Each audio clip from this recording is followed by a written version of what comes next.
Hey Froggy friends, Kirostyle here. Welcome back to Danganronpa 2, Goodbye Despair. Thank you so much for joining me here on stream.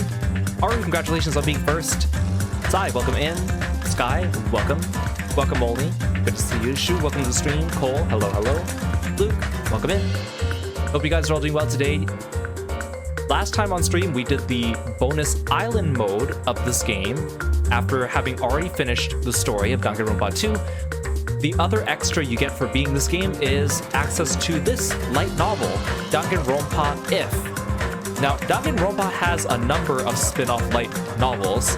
This one just happens to be bundled with this game, but again, if you're interested in finding more about the Danganronpa extended universe, there are a number of side stories and novels for you to explore. Some of them focus on certain other characters, like for example, there's one about Kyoko, there's one about Byakuya, there's one about Yasuhiro, and then of course there's also like the animes and Danganronpa 3, the anime, and there's like an OVA about Nagito. There's all sorts of stuff. So today we're going to go through this because this one's included in the game, and this one actually takes place after Danganronpa 1, and it is about the characters in Danganronpa 1, not really the characters in Danganronpa 2. So if you want to be mindful of spoilers because you don't remember what happened in the first game or you didn't experience the first game, then here's your warning. But there will be spoilers for the first game. Ash, welcome in, and CB, hello, hello. Okay, so, the following novel contains references to characters who appear in the novel Danganronpa 0. Okay, that's actually kind of loud. Let's turn it down a little bit. So, there is a novel, as mentioned here, called Danganronpa 0 that takes place before Danganronpa 1. It's kind of about leading up to the tragedy. I think we should still be able to understand this light novel even without having read Danganronpa 0. As a reminder, I want to remind you that in Danganronpa 1, the first Junko Enoshima we encounter is actually her sister Mikuro. And at the end of Danganronpa 1, after defeating Junko, she drops the button that lets them open up the door to escape. After you beat Danganronpa 1, as an Easter egg, there is a chance that you can get the button from the Mono Mono machine. And if you get the button from the Mono Mono machine, it unlocks a hidden cutscene that shows all the students escaping instead of just the final students escaping, which we did see in our playthrough. It's just a really short cutscene. It's not like a full thing. It's just all the students standing there as the doors open. The reason why I'm telling you that is because that's going to be important to this game, or this novel here. Hunter, welcome in. So this is from the beginning, continue, character introduction, finish. I guess we'll quickly look at the character introduction to remind you. I'm not going to read through all these, but I'll just show you again in case you kind of forgot the characters. So we have Makoto, the ultimate lucky student, Hyotaka, the ultimate moral compass, Byakuya, the ultimate affluent progeny, Mondo, the ultimate biker gang leader, Leon, the ultimate baseball star, Ifumi, the ultimate fanfic creator, Yasuhiro, the ultimate clairvoyant, Sayaka, the ultimate pop sensation, Kyoko, the ultimate question mark, Asahina, or Aoya Asahina, also known as Hina, the ultimate swimming pro, Toko, the ultimate writing prodigy, Sakura, the ultimate martial artist, Celestia, or Celeste for short, the ultimate gambler, Junko Enoshima, the ultimate fashionista. I like how they have the picture of her from the end of the game here instead of the first one, because obviously that's not her, now that we know. Chihiro, the ultimate programmer, and Mukuru Ikusaba, the ultimate soldier, who was pretending to be her sister, Junko Enoshima, at the beginning of the game. Hey Leon, welcome in. Okay, so again, this is just a novel, so it's all just reading, but I think it should take us less than 3 hours to read through it, at least judging from other YouTube playthroughs, so let's just go right in. Trigger Happy Havoc Danganronpa If, the button of hope and the tragic warriors of despair. I don't know what to say. I should set the volume back up, but I don't want it to be too loud.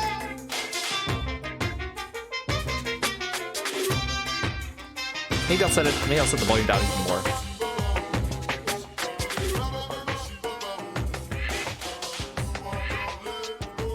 I think that should be okay. Let me know if you're having trouble hearing me. Monokuma's monologue. The world is full of ifs. If Adam hadn't tied the knot with Eve, society as we know it would never have been born. The world that everyone lives in is just one outcome among countless ifs and will continue to be a muddled world overflowing with infinite ifs. If is what's in miso soup, you know. What lies beyond this point is a scary world filled with iffy stepfathers who abandon their families. A Klein bottle where the inside and the outside are filled with uncertainty. Ah, but don't break it, okay? It'd be so expensive that there's no way you'd ever be able to pay me back. Ahem, but if no matter how you look at it, ifs are simply worlds like any other. No matter how hypothetical the story may be, the future is the only thing that's truly foggy. And the past is more solid than a frozen banana. You can't change a conclusion that has already happened. Even if you see a world that may have existed, it wouldn't affect the people living in reality. Because if is only if, after all. Even if a parallel world exists where a particular if actually happened, humans cannot cross the boundaries between worlds that easily. No matter how far if goes, it will always be a what-if scenario. Do you really want to see that? You've got some sick interests. Don't you think that's an insult to Makoto and the others after the tragedy they overcame? Though as far as I'm concerned, I'll still insult them. Hoo hoo hoo hoo. If you're gonna look at if, I think it's better if you view the outside of the Klein bottle first. It might even be better if you view the ending of a video game called Danganronpa Trigger Happy Havoc. Try to play it multiple times and spend your free time with Junko Enoshima at least 3 times too. It may be ideal if you collect all the items and movies too. But if you guys have come this far, I'm sure you've already done all that. Still, I'd buy the game if I were you. I'd actually buy at least 2 copies if I were you. The curtain lowers.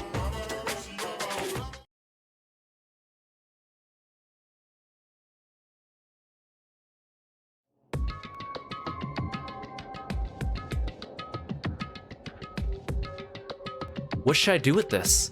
Makoto Naegi was at a loss. Despite his hesitation, his situation was extremely simple and composed of 3 key factors. The first factor was that Makoto was currently locked inside a school. Hope's Peak Academy is a school for the privileged elite, and each student attending possesses ultimate talent. Makoto was chosen to attend Hope's Peak Academy by a lottery held to select the ultimate lucky student. When he arrived for his first day of school, he immediately lost consciousness, and when he woke up, he saw all the exits and windows had been sealed shut. The next factor was Monokuma, a mysterious robot bear being operated by the mastermind, and the announcement he made to all the students. "You'll be living your whole life in this academy," he declared.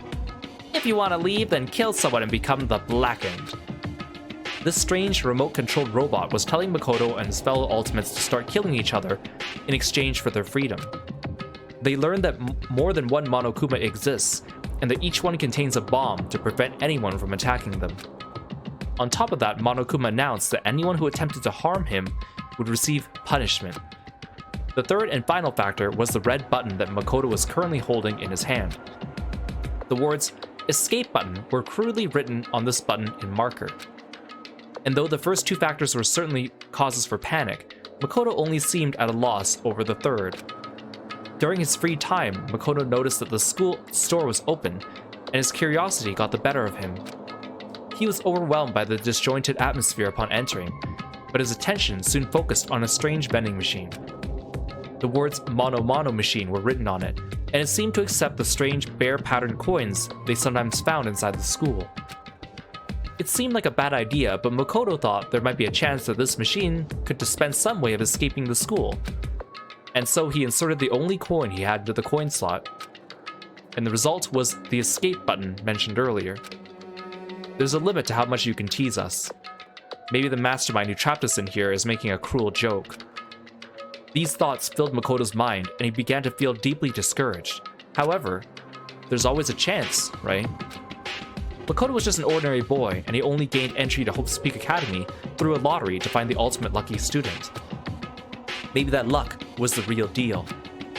If this button is real, maybe I can let Sayaka... Makoto took a deep, slow breath and pressed the button.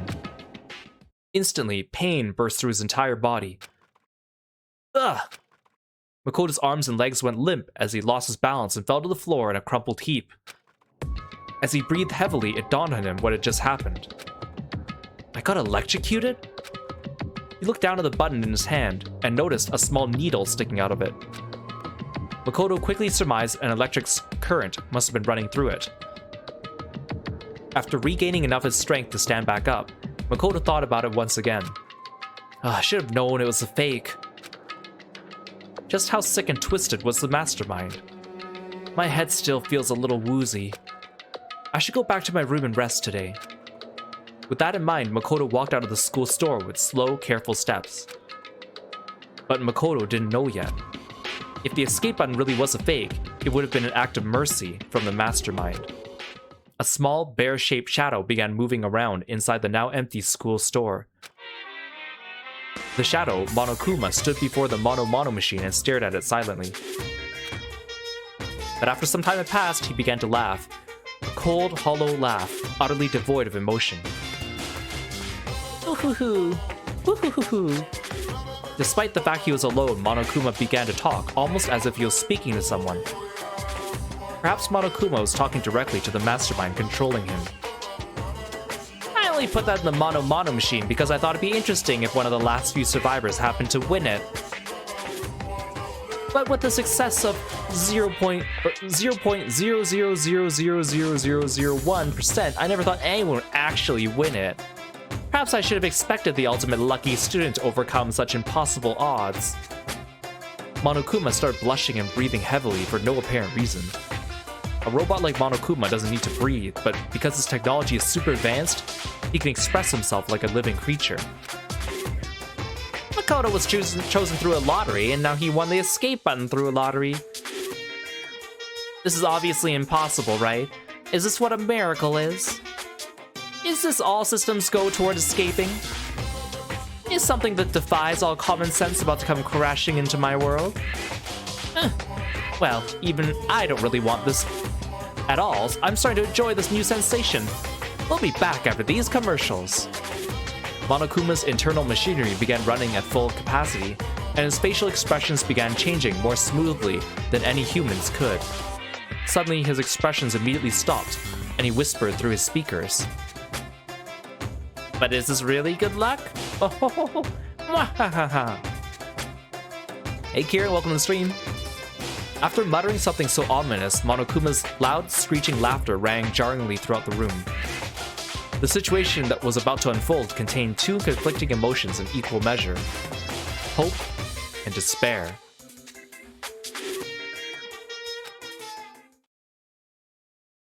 The next day, nighttime, student dormitory, Makoto's room. Makoto Naegi lay on his bed, desperately struggling with the despair and hope churning within him. Monokuma had forced the students to each watch a DVD earlier that day. Makoto's showed a scene that suggested his parents and little sister were in danger, and he now found himself determined to leave the school. It seems the other students were forced to watch shocking videos of their own. Videos so shocking, they were now determined to escape the school too, even if it meant sacrificing someone to do it. However, it was obvious that these videos were part of Monokuma's trap.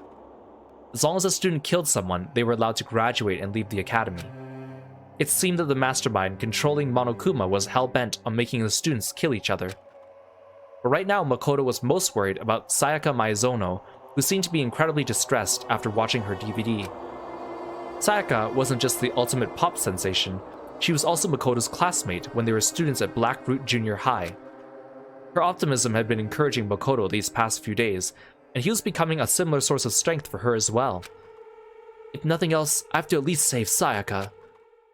As soon as Makoto thought that, he suddenly felt a small headache. Huh? Was he still reeling from being punched by Mondo the other day, or was this a side effect of being electrocuted by the escape button?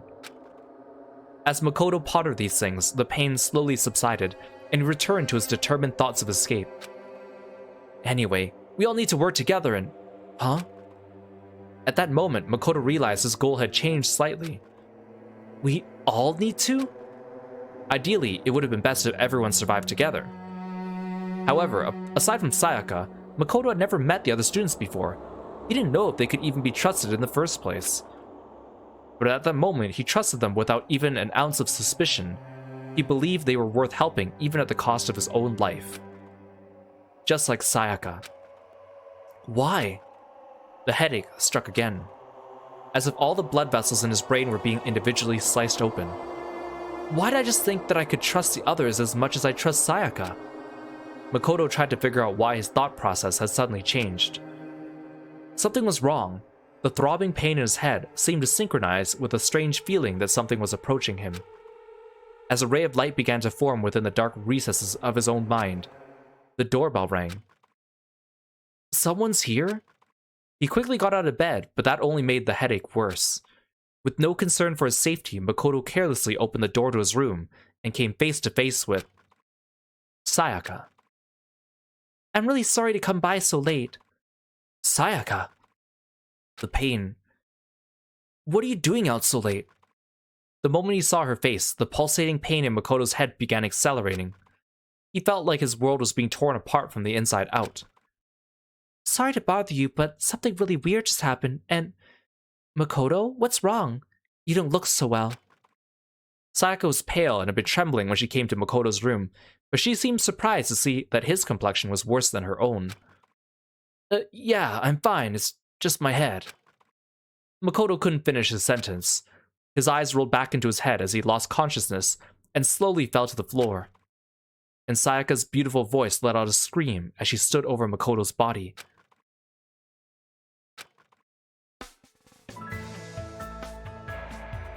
The next day, the nurse's office. Oh, you're awake. Hey, you okay? How many fingers am I holding up? As Makoto regained consciousness, he was greeted by the sight of fingers adorned with long, fake nails being waved in his face. You're Junko, right? Hey, why do you sound so unsure? I'm a little shocked to hear you say that. Despite what she said, Junko Enoshima, the ultimate fashionista, was laughing as she found this all very amusing. Makoto looked around and realized he'd never seen this place before. It looked somewhat like a hospital. 3 beds, including his own, were lined up in the room, with various medical instruments laid around them. The black ceiling felt strangely oppressive, but as he sat up, Makoto's mind immediately centered on one possibility. Where are we? Did we get rescued? That'd be nice, huh? She replied as she looked away. Junko explained that this was the nurse's office on the first floor of the academy. That Monokuma thing said I can't bear to see my precious students getting sick, and opened this place up this morning.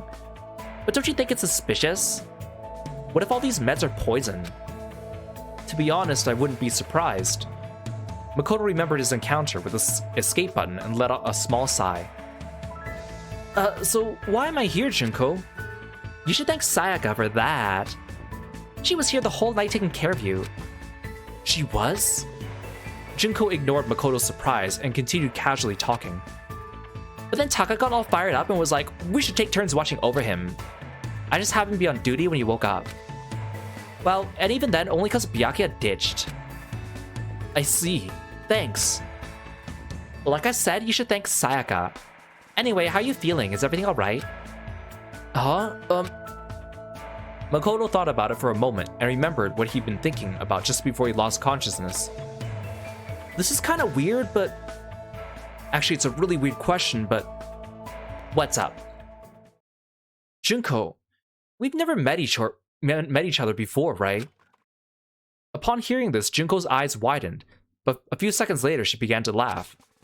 Huh? Are you for real? That pickup line is like so totally played out, you know. Even though she was grinning, a serious look came over her face. Just so you know, you shouldn't expect anything like that from me. I know I look this way, but I take my virtue pretty seriously. No, I mean, I never expected... Well, that's what I figured. It's obvious you're a total omega male anyway. Makoto and Junko continued to talk to one another. Although he wondered why Junko was talking to him instead of leaving to get the others, Makoto didn't question it. He just wanted to talk to someone. Anyone. As long as he interacted with his fellow students, he believed he would learn the truth about what was going on inside his head.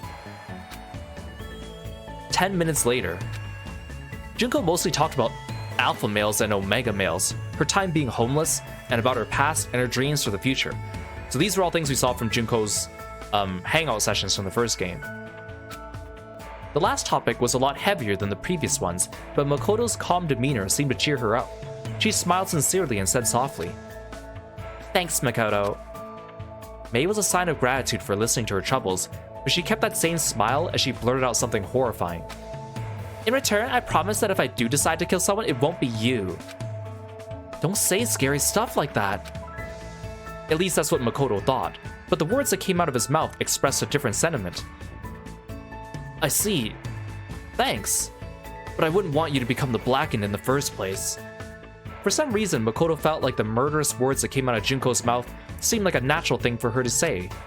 She seemed very surprised by Makoto's response and quickly blurted out, "Huh? Are you serious? I was just kidding." "Huh? Oh yeah, of course. Sorry for acting so weird." "No worries, let's just chalk this up to you being woozy from your recovery." She returned to her usual bubbly self, let out a big stretch, and turned to Makoto. "I'm gonna get going now. Make sure you don't get killed before the next person arrives."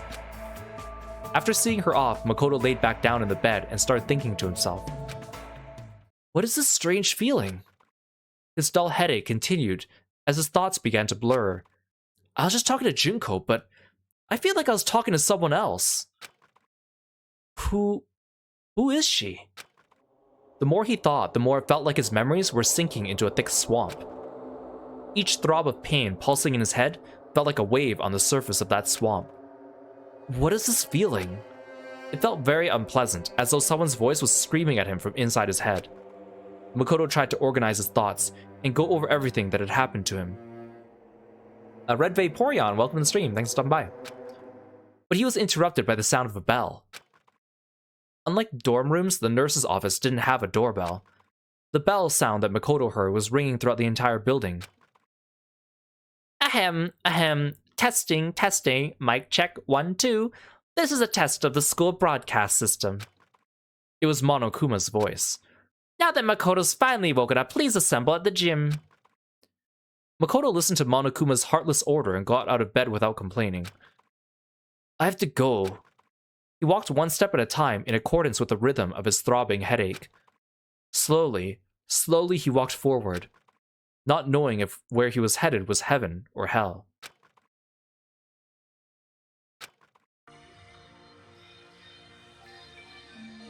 I like how this visual novel is like playing music from the second game instead of the first game, even though it's set in the first game.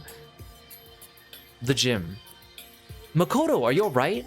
Sayaka ran over to Makoto as soon as he entered the gym. Yeah, thanks. Sorry about yesterday. I guess I really worried you. Please don't apologize. I'm sorry too. I barged in your room when you weren't feeling well. Now that you mention it, said Makoto, what happened yesterday?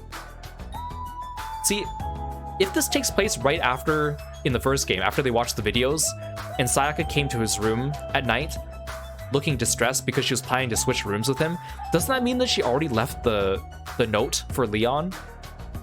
It's not like she could have taken that back, right? So what actually happened after he passed out? She obviously didn't go through with her plan, right? So Sayaka looked away for a brief moment, but immediately turned back, smiled her pop sensation smile, and shook her head. It's nothing. I'll tell you some other time. Huh?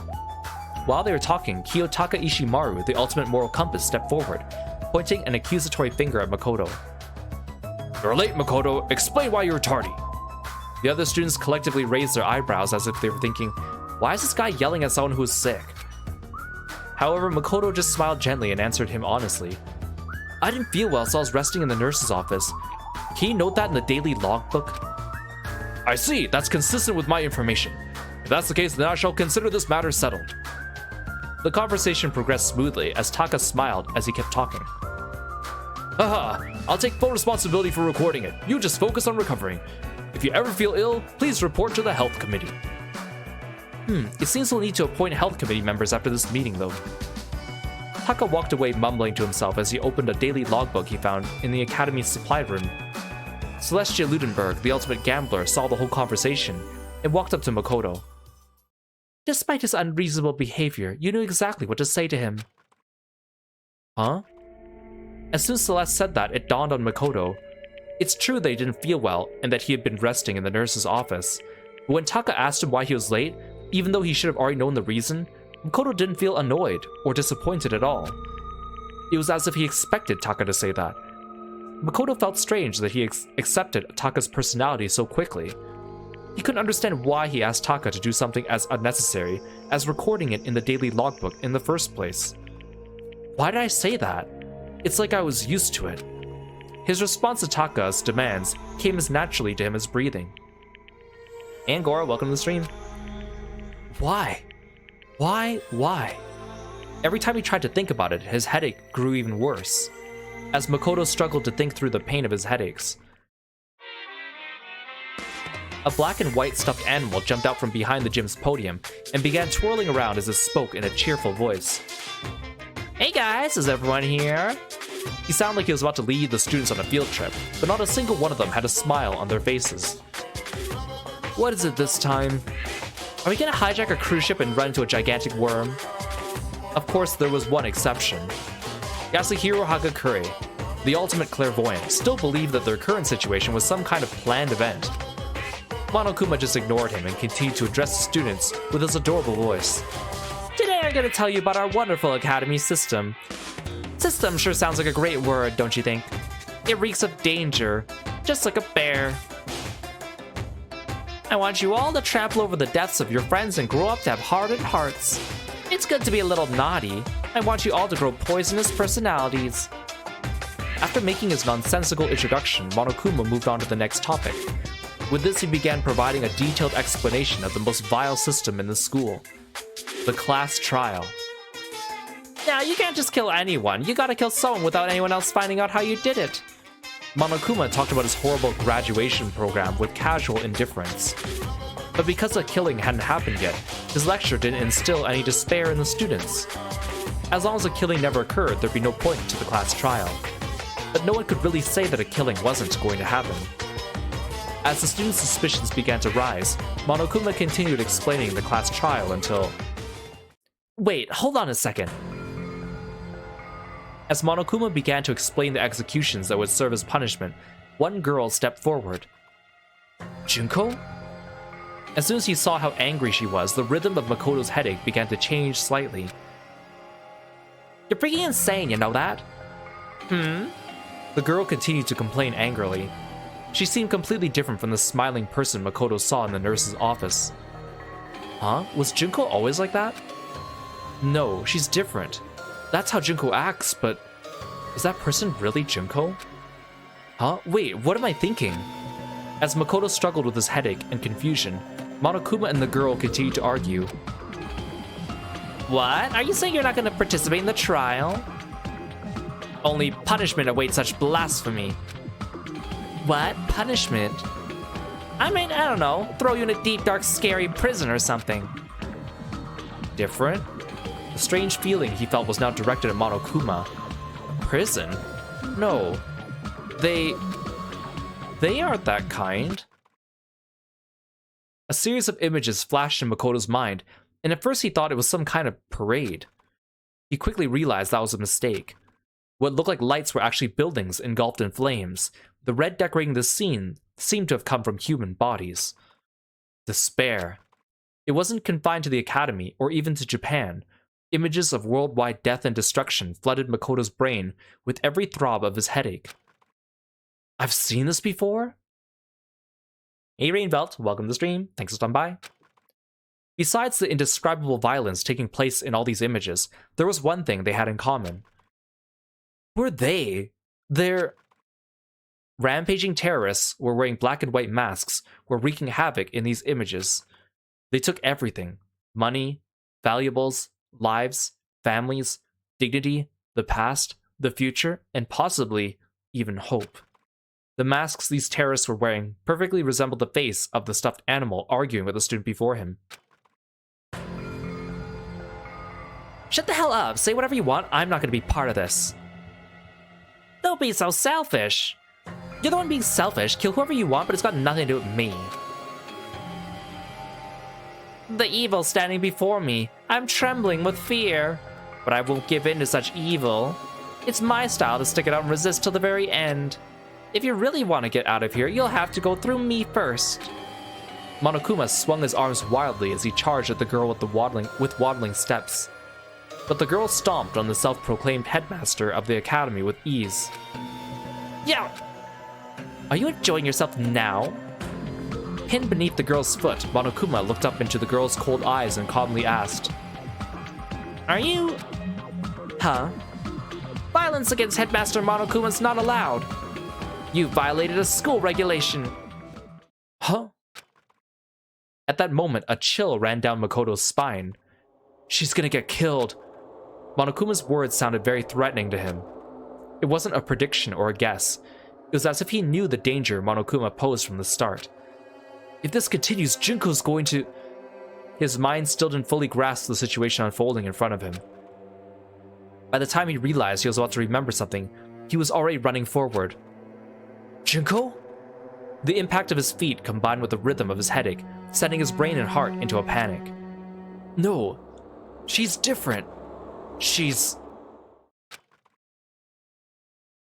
I invoke the mighty summon spell. Help! To me, godly spirit Gungnir! Monokuma wiggled beneath the girl's foot and let out a scream. At that exact moment, Makoto charged at her and screamed out. Makuro, watch out! Huh? The girl dressed as Junko Enoshima widened her eyes in shock. As if to evade the charging Makoto, she jumped back with agility unheard of in a teenage high school girl. And then, right at that moment, countless spears pierced the spot where she had been standing just a split second ago. Huh? All the students, including the girl, stared wide-eyed at the sudden turn of events. Spears, too many of them to count, had shot out with blinding speed from mechanisms installed in the floor and walls of the gym.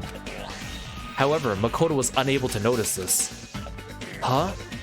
Why did I call Junko... Makuro? Makuro. As that thought entered his mind, a sharp, sudden impact struck his side, followed by an intense, deathly pain that ran down his spine and spread throughout his entire body. The spear stabbed into his side, instantly tore his flesh to shreds and shot out his back, coated in blood and other bodily fluids. At that moment, the black fog that had engulfed Makoto's mind was consumed by death itself. And as his consciousness slowly faded, he remembered everything. Because of the electric jolt and the chemical compound from the escape button, because of that button that he had found by chance, Makoto Naegi managed to escape. He escaped this hopeless game where he and his fellow students had their memories stolen and were forced to kill each other. Of course, that escape is also what led to his current life or death predicament. In the end, perhaps he only escaped from one despair to fall into another. But at the same time, his actions had unintended consequences for one person. The girl living a false identity as her beloved little sister, Junko Enoshima. Hey, Ditsunol and Aru, welcome to the stream. Makuro Ikusaba, the ultimate soldier and a member of Ultimate Despair. Her past, her future, perhaps even her hope itself are on the path to despair.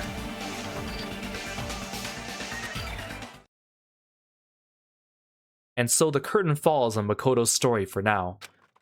From this point, this story is about a certain girl. A girl who's more pitiful than anyone else in the sealed-off academy. A new curtain, along with new despair, shall now rise.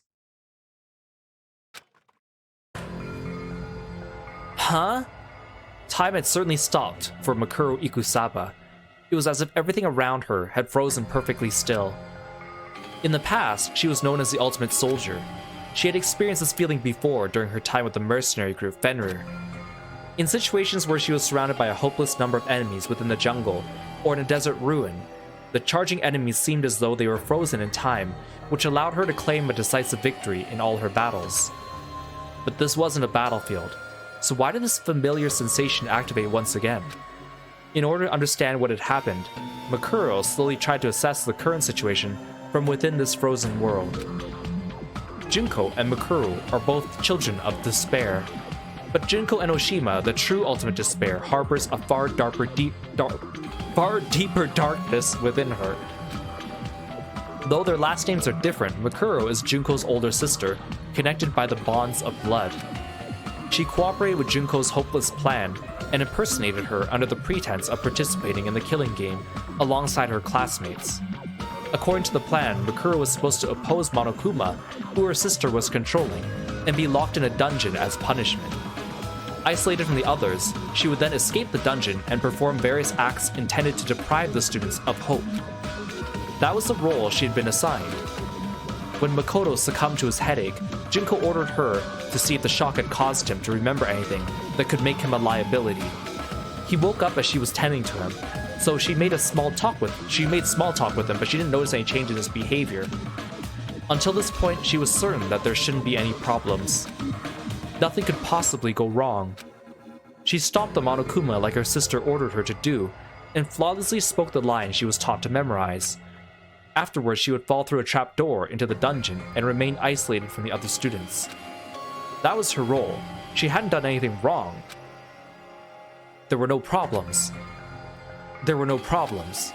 She repeated that to herself over and over like a silent prayer. But in that frozen moment in time, what she saw was not a trapdoor, but countless spears. One of them had skewered Makoto through his side. Why? Makoto? Why are there spears? Gilnir? I would have died if I hadn't moved. Did Junko mess up the plan? No, Junko would never mess up. Was she trying to kill me? Me? Makoto saved me. Why? Why did he say my name? Did his memories come back? Did I not realize that? Did I make a mistake? Is that why Junko got angry? Is this punishment? Is it my fault? Junko tried to kill me. Killed me. Killed me. Killed me. Slowly, time came back to her world. Mikuro could feel her face turning pale as she slowly looked toward Makoto. The students' screams rang throughout the gym. Sayaka was probably the first one to scream. But who screamed first didn't matter to Mikuro. Makoto! Why? Makoto was the ultimate lucky student. He had been her classmate for the past 2 years, and now he was a sacrifice to despair. Not long ago, he had given her an answer of sorts during their conversation in the nurse's office. He was just a pawn in the plan her sister had devised. But now a feeling of doubt began forming in Makuro's mind. What did I want from Makoto? As her heart churned restlessly, she continued to think.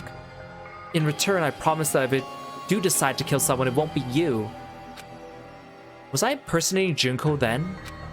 Or did I really mean that? When did I start feeling this doubt? Just now, the moment he saved me? Or when we spoke in the nurse's office earlier? Or when I first confronted him about this killing game before his memories returned? Or was it before even that? Mukuro stood there confused and overwhelmed as Makoto slowly opened his eyes, the spear still impaling him through the side. Makuro? Makoto, are you okay? Makuro was no longer impersonating the ultimate fashionista. Looking up from the floor of the gym, Makoto asked, "Why are you dressed up like Junko?" He was smiling. Maybe he couldn't feel the pain anymore, or maybe he was being affected by something else. But regardless, Makoto ignored the fact that he was dying just to give Makuro his warm smile. I'm glad you're safe, Makuro." As soon as she heard Makoto's weak, fading voice, something inside Makuro snapped. From within the shell of despair she had built up, an intense emotion began flowing out. No, this is all wrong. She couldn't hold back that emotion any longer. No. And for the first time in her entire life, Makuro unleashed a scream into the world.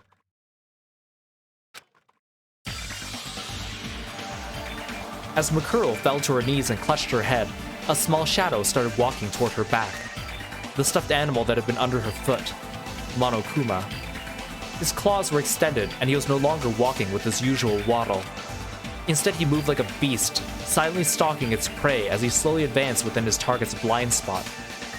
As he inched closer to Makuro, Monokuma raised his razor-sharp claws, crouched on his haunches, and suddenly leapt toward the back of her neck. However, just before those claws could reach the paralyzed Makuro, A dark shadow moved from the side and swatted those claws away with one blow. His lunge deflected, Monokuma was sent flying through the air, spinning wildly before crashing into the wall. Damn you, what are you trying to do? Sakura Ogami, the ultimate martial artist, had just prevented another tragedy. She stood before Monokuma and addressed him in a loud, booming voice. Not only did you attempt to kill Junko for violating school regulations, you even attacked Makoto, who had nothing to do with this. If you plan to continue acting in such a savage manner, there is no reason for us to play along with your game. Byakuya Togami, the ultimate affluent progeny, smirked condescendingly at Sakura. Fool. One could say you've now violated school regulations with your senseless actions. He looked as if he honestly did not care if his fellow students lived or died at all. Well, she merely deflected the headmaster's attack just now, so I do not think it truly counts as an act of violence. Like Byakuya, Celeste seemed unfazed as she chided him over his words. However, the banter between the two was enough to stir the stunned students to action. Makoto! Sayaka was the first one to run to Makoto, who lay bleeding from his stomach. But Monokuma stopped her, shouting in a tone of voice that seemed completely out of character. Be careful, don't get too close to those two! Huh? Startled by Monokuma's desperate tone, Sayaka and the others stopped moving almost instinctively. The students looked around at each other. Instead of his usual, playful gait, Monokuma walked toward them with deliberate, methodical steps. And then he suddenly blurted out something that took everyone, including Mukuro Ikusaba, by surprise. I'm sure you're probably confused by this sudden turn of events, but I want you guys to work together. Huh? As Mukuro slowly turned her head toward Monokuma, he pointed at her and yelled. Mukuro Ikusaba and her accomplice, Makoto Naegi, are the terrorists responsible for locking you all inside the academy. Once again, time stopped for Mukuro. But this time, she wasn't the only one affected. Everyone seemed to be frozen in shock. After a few seconds of silence, Aoi Asahina, the ultimate swimming pro, spoke first. Huh? You're kidding, right? I mean, Makoto's a terrorist? That's impossible. And who's Mukuro anyway?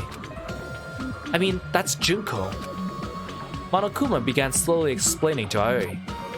The real Junko must be in prison somewhere in this school. Worst case scenario, she might be killed. Mukuro must have researched which one of you would be easiest for her to impersonate, and hid among you all pretending to be her. She was probably trying to make sure the killing game went smoothly. Suddenly, Monokuma's hands and feet began jerking in an awkward motion as he looked at the other students and introduced himself. I am Beshiki Madarai, the ultimate hacker. I'm your upperclassman. I hacked into the academy from the outside and I was finally able to take control of Monokuma's body just a little while ago. Take control? From who? From the head of the terrorist organization that's controlling this robot from the outside. What? What are you saying, Junko? Mukuro trembled as she heard the words coming out of Monokuma's mouth. For a brief moment, she clung to the hope that her sister wasn't trying to kill her, but as soon as that hope was born, it was immediately consumed by despair. Junko had the power to transform hope into despair. She would never let anyone hack her that easily. There was only one explanation. Junko Enoshima was pretending to be someone named Beshiki in order to frame Mukuro and Makoto. It was as though Junko was using Mukuro's survival as a branching path to lead the students to a different despair. Monokuma continued talking, telling the students more lies designed to prod them to action. On your first day at Host Peak Academy, you guys were exposed to sleeping gas, knocked unconscious and taken hostage.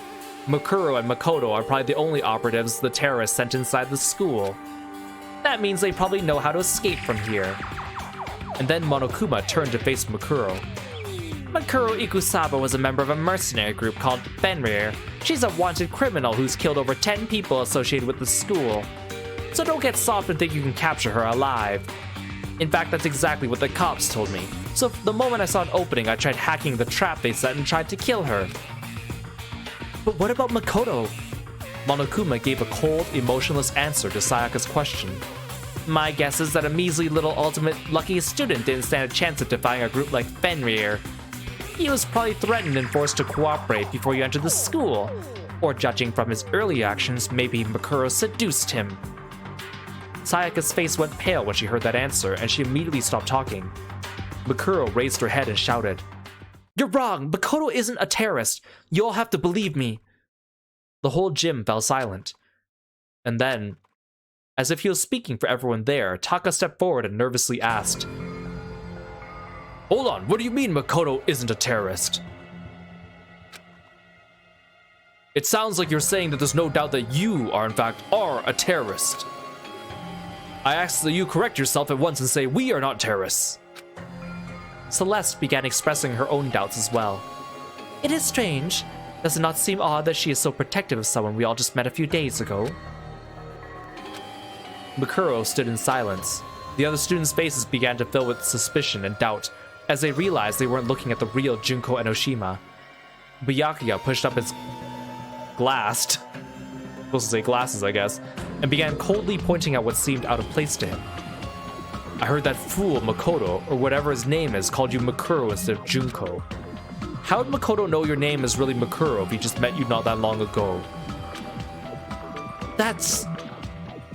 "I've also heard of Fenrir," continued Byakuya. "As I recall, its members have a tattoo somewhere on their body." Instinctively, Byakuya's words put Makuro into a calm state of mind. In hostile situations, her defensive reflexes as the ultimate soldier often manifested themselves. Makuro's tattoo was on the back of her right hand.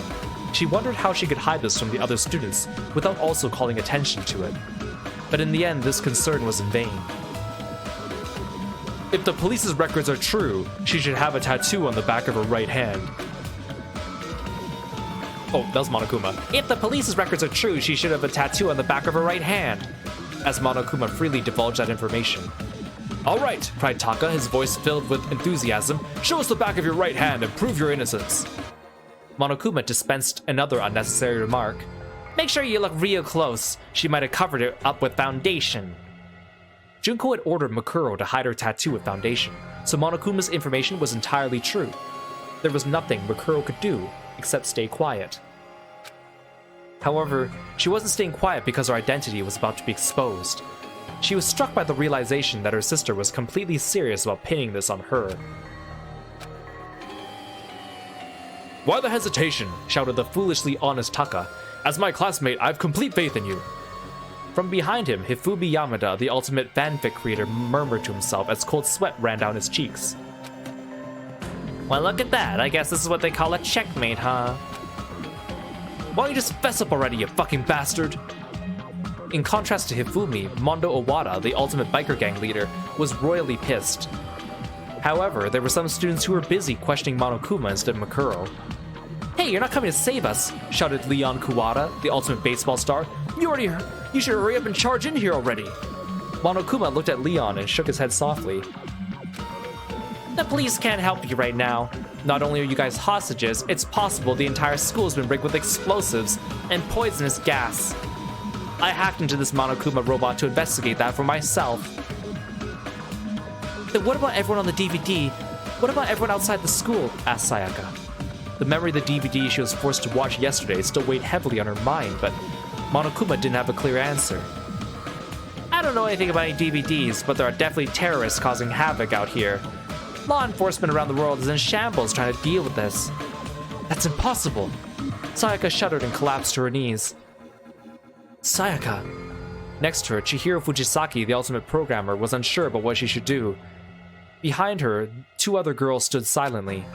The first was Toko Fukawa, the ultimate writing prodigy.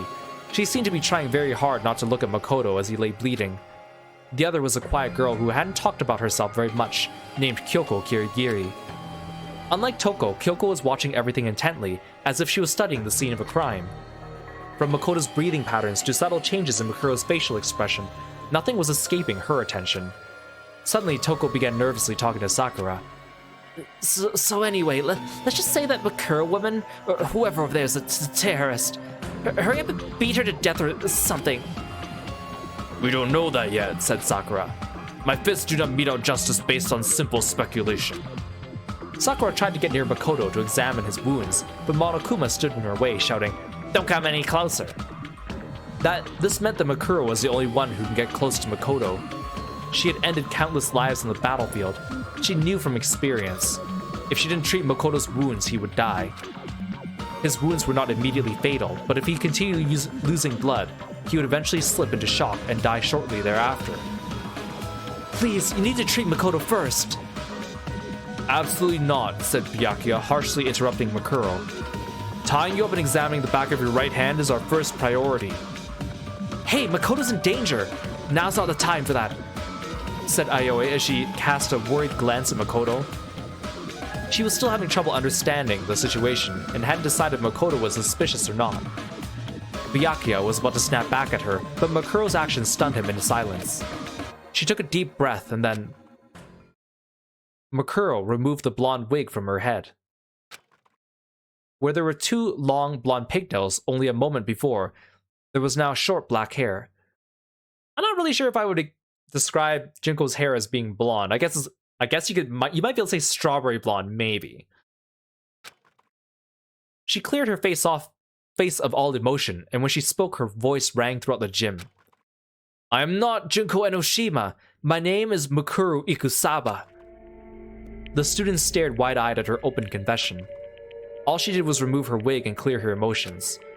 But in doing so, the person the students had recognized as Junko Enoshima vanished from their sight. The terrorist that had taken her place continued to speak in a calm, stoic tone. I helped lock everyone inside this academy. The confession on Seaside Cliff moment has finally arrived, Hifumi blurted out. What? Wigs are against school regulations, Junko! I mean Makuro! Shouted Taka. As if stirred by their cries of excitement, the other students began clamoring among themselves. Huh? Said Yasuhiro. So Makoto's wounds are like real? Does that mean that stuff about terrorists and whatever's all real too? So everything that's happened these past few days was a bunch of staged events? As the reality of the situation began dawning on Yasuhiro, all Leon could say to him was, "Shut the hell up!" Byakuya just remained calm and addressed Makuro in a condescending manner. What does your group want? If you were after money, you would have already tried to negotiate with me. Of course, I'd rather let them die than surrender to your ransom demands. Our purpose is to fill the world with despair. Byakuya scoffed at this notion and began to speak once again. I see. Monokuma said something similar, so that ideology is what fuels your terrorism. It's true, if you did anything to me, you would certainly fill the world with despair. But obviously that would be impossible for you. Aoi couldn't believe what Byakuya was saying, and frowned as she muttered, How self-centered can you be? After confirming that Byakuya had no more questions for her, Makuro looked at Makoto, whose breathing had slowed, and let her voice show some emotion. But Makoto has nothing to do with this. You can't believe what Monokuma says. What'd you say, bitch? Shouted Mondo. I don't know what the hell you're talking about. You're a terrorist just like Monokuma said. Makuro looked away from Mondo and continued speaking. That's true, but Makoto isn't involved at all. Celeste coldly brushed her objection aside. I do not think trying to protect him would do you any good. After all, we all heard Makoto call you by your real name. That's... She had no words. There was nothing she could say to protect Makoto, even though Makoto was truly innocent. Though Makuro was the ultimate soldier, her powers were largely limited to battle. Even a normal high school student could outwit her when it comes to debate and negotiation. If she were the ultimate negotiator, she might be able to convince them that her memories had really been erased, or that their memories had really been erased. But in her current situation, if she tried to bring up their memory loss, they would think it was a desperate excuse. Even Makuro knew that. But even if she didn't know what to say, she still knew what to do. Right now, we need to treat Makoto first. And then she started walking toward Makoto as if nothing had happened. To the others, it seemed like Makuro had decided to abruptly change the subject. Hold it. We'll immediately take Makoto to the nurse's office for treatment. However, we must tie you up. This was Sakura's honest demand. But there was no way Makuro could accept it. If she was separated from Makoto, there'd be no telling what Monokuma would do to him. And between Mondo's hot temper and Byakuya's cold heart, Makoto could easily sustain further injuries under the pretense of interrogation. Furthermore, among these students, Makuro knew she was the only one who had experienced treating wounds due to her time with Fenrir. After mulling that over, she narrowed her eyes and went silent. Her mind was made up. She was determined to fight her way out of here and escape with Makoto. I apologize, but I need you to fall asleep right now. As she said that, Sakura instantly I apologize, but I need you to fall asleep right now. As she said that, Sakura instantly positioned herself behind Makuro. She was completely within her blind spot. To a normal person, it would have seemed like Sakura had suddenly vanished. After moving faster than any human being could see, Sakura's equally fast hands launched a blow toward the back of Makuro's neck. However, sorry Sakura, but I need to get out of here. Makuro parried Sakura's fist with a spinning roundhouse kick. Urgh. Sakura raised an eyebrow at the unexpected counterattack. Makuro tried to use the momentum of her kick to sweep Sakura's feet out from under her. However, Sakura dodged and instinctively struck back against Makuro's pivot leg. But Makuro was faster and jumped up, aiming a tornado kick at Sakura's chin. Sakura deflected the attack with one arm, then both combatants leapt backwards, glared, and charged simultaneously. Every blow they dealt was parried and countered by the other, and though they were both unarmed, the sound of their battle echoed throughout the gym. It was like a typhoon had been compressed to the size of a car and set loose inside the gym. The other students were powerless to stop them. All they could do was stare at the breathtaking dance of death unfolding before them. After 10 minutes had passed, the enormous sound of one final impact rang throughout the gym. The two warriors leapt back once again and breathed heavily as they stared each other down. My mistake. Though it's been only a few days, I cannot believe I did not notice such an impressive fighter was hiding among us. In addition to the surprise Sakura felt, it was as if the battle had left her energized. Makuro, on the other hand, looked down at her arm, confirmed it had been wounded during the battle, and thought to herself, she's strong. I don't think Sakura's even taking this seriously right now. Despite being constantly surrounded by firearms, blades, traps, and explosives during her time with Fenrir, this was the first time she had ever been wounded. Makuro was powerless before the might of the woman known as the ultimate martial artist, and the strongest woman in the world. Just as I thought, I can't beat Sakura with my bare hands alone. If she had been directly ordered to kill Sakura, Makuro would have opted to either snipe her from a distance or poison her. At this close range, she would need an assault rifle just to stand a fighting chance. I don't have time for this. She looked at Makoto and confirmed that his breathing had grown even shallower. I need to hurry. But at that moment, she had no one to turn to for help. Suddenly, Makuro had an idea. It was true that gaining an ally in this situation was impossible. However, she could still turn one person into her enemy's enemy. Makuro took a deep breath before she charged at Sakura. Then she immediately fainted and charged at a different girl. Toko, who had been cowering in fear from the battle between Sakura and Makuro in the corner of the gym. This is bad. Sakura was caught off guard and tried to run after her, but Makuro was one step ahead and reached Toko first. Why me? I'm sorry. Wait, hold on.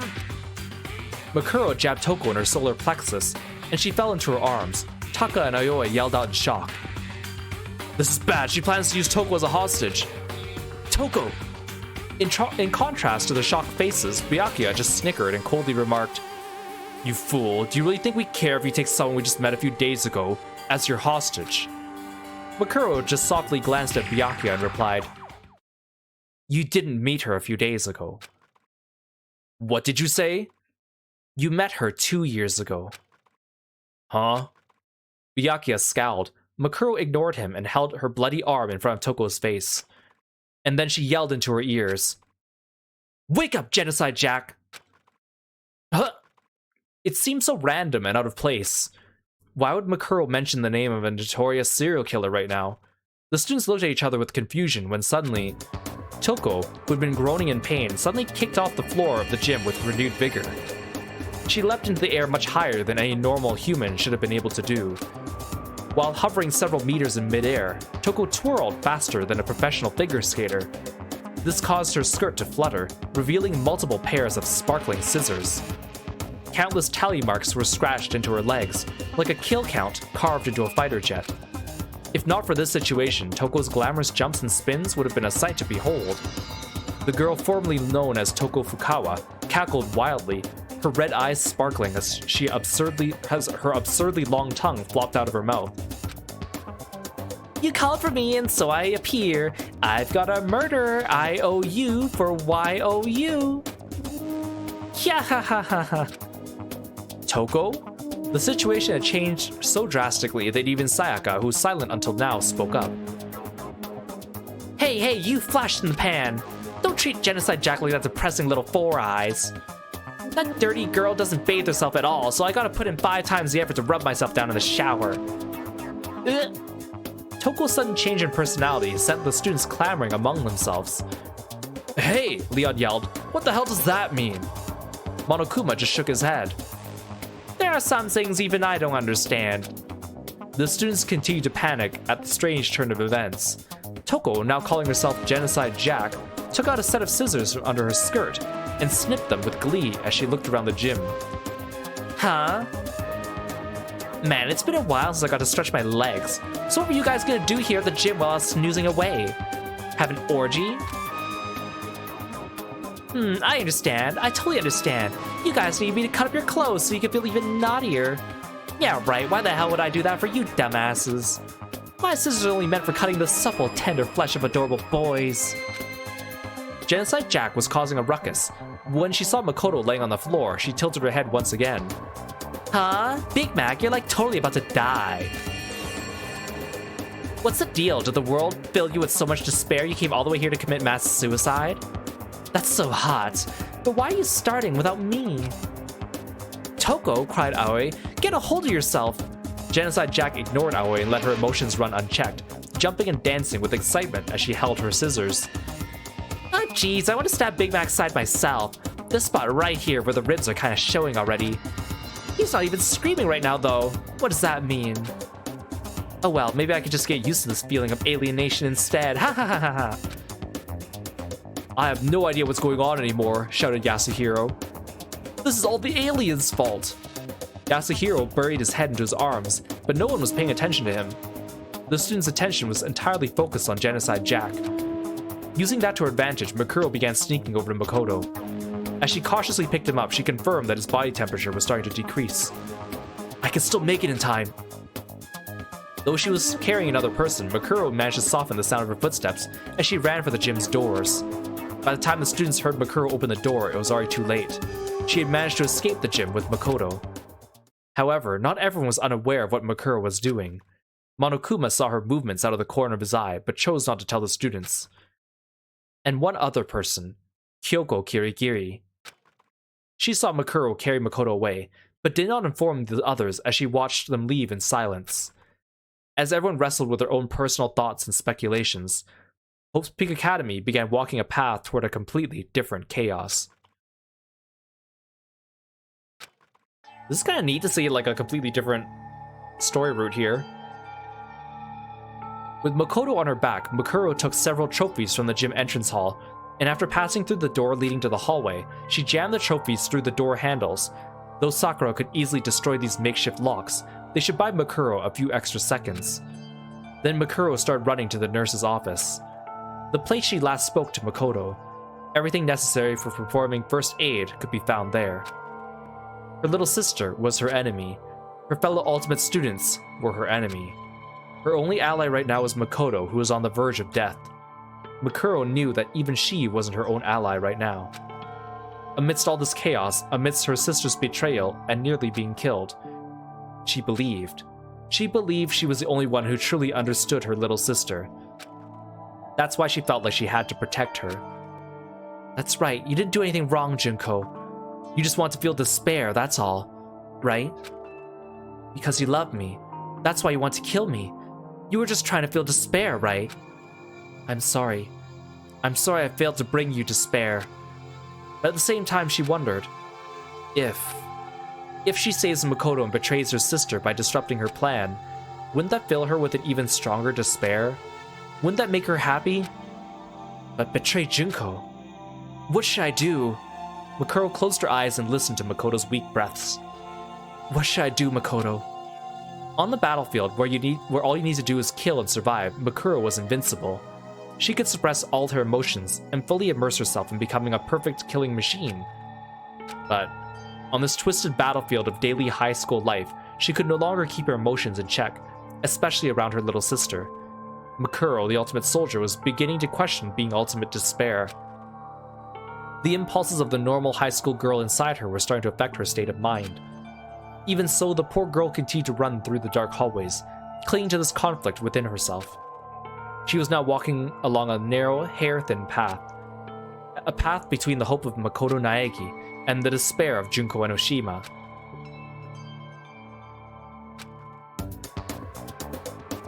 Meanwhile, everyone still in the gym was left in a state of complete confusion. Toko was famous for being a prolific author. But even though she came across as unsociable and depressing, her mind-blowing transformation seemed to have tossed all that aside. Toko was Genocide Jack? Sayaka trembled with fear as Jack tilted her head and stuck out her long tongue.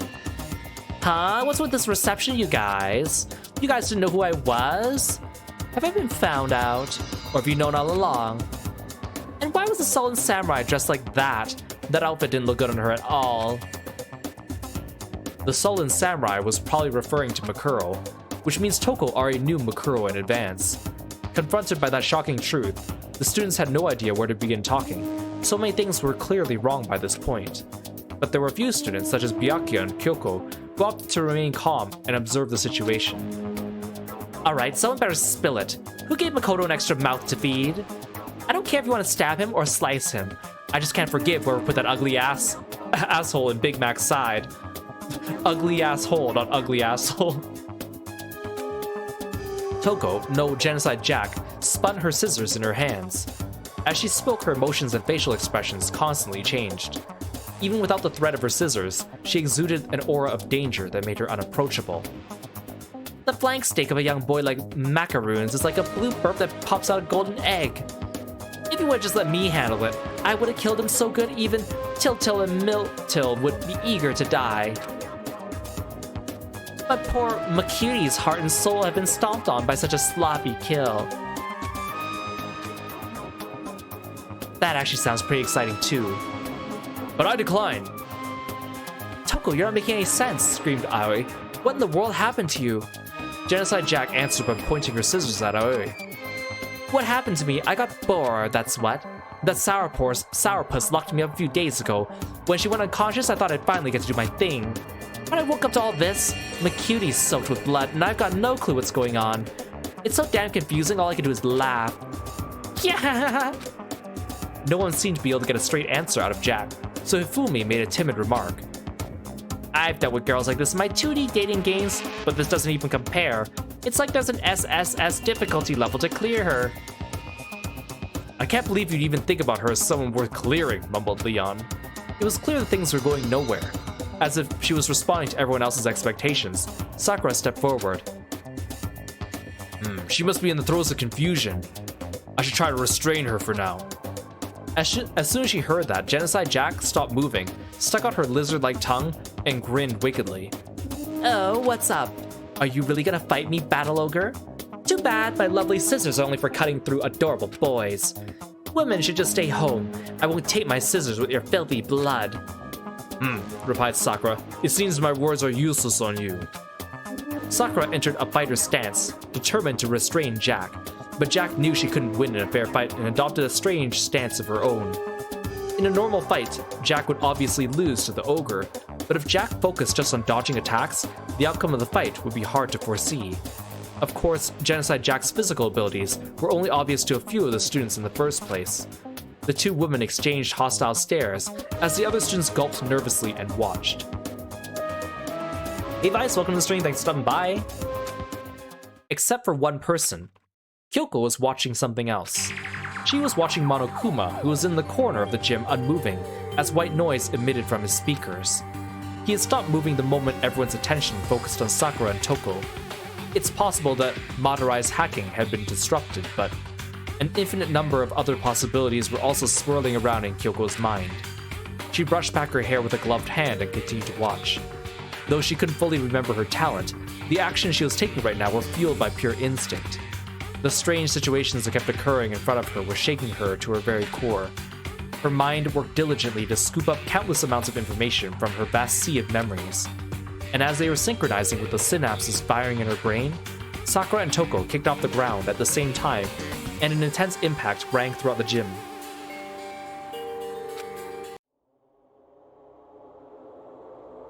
Thanks to the heated battle that was unfolding in the gymnasium, Mikuro Ikusaba was able to buy more time than she had imagined.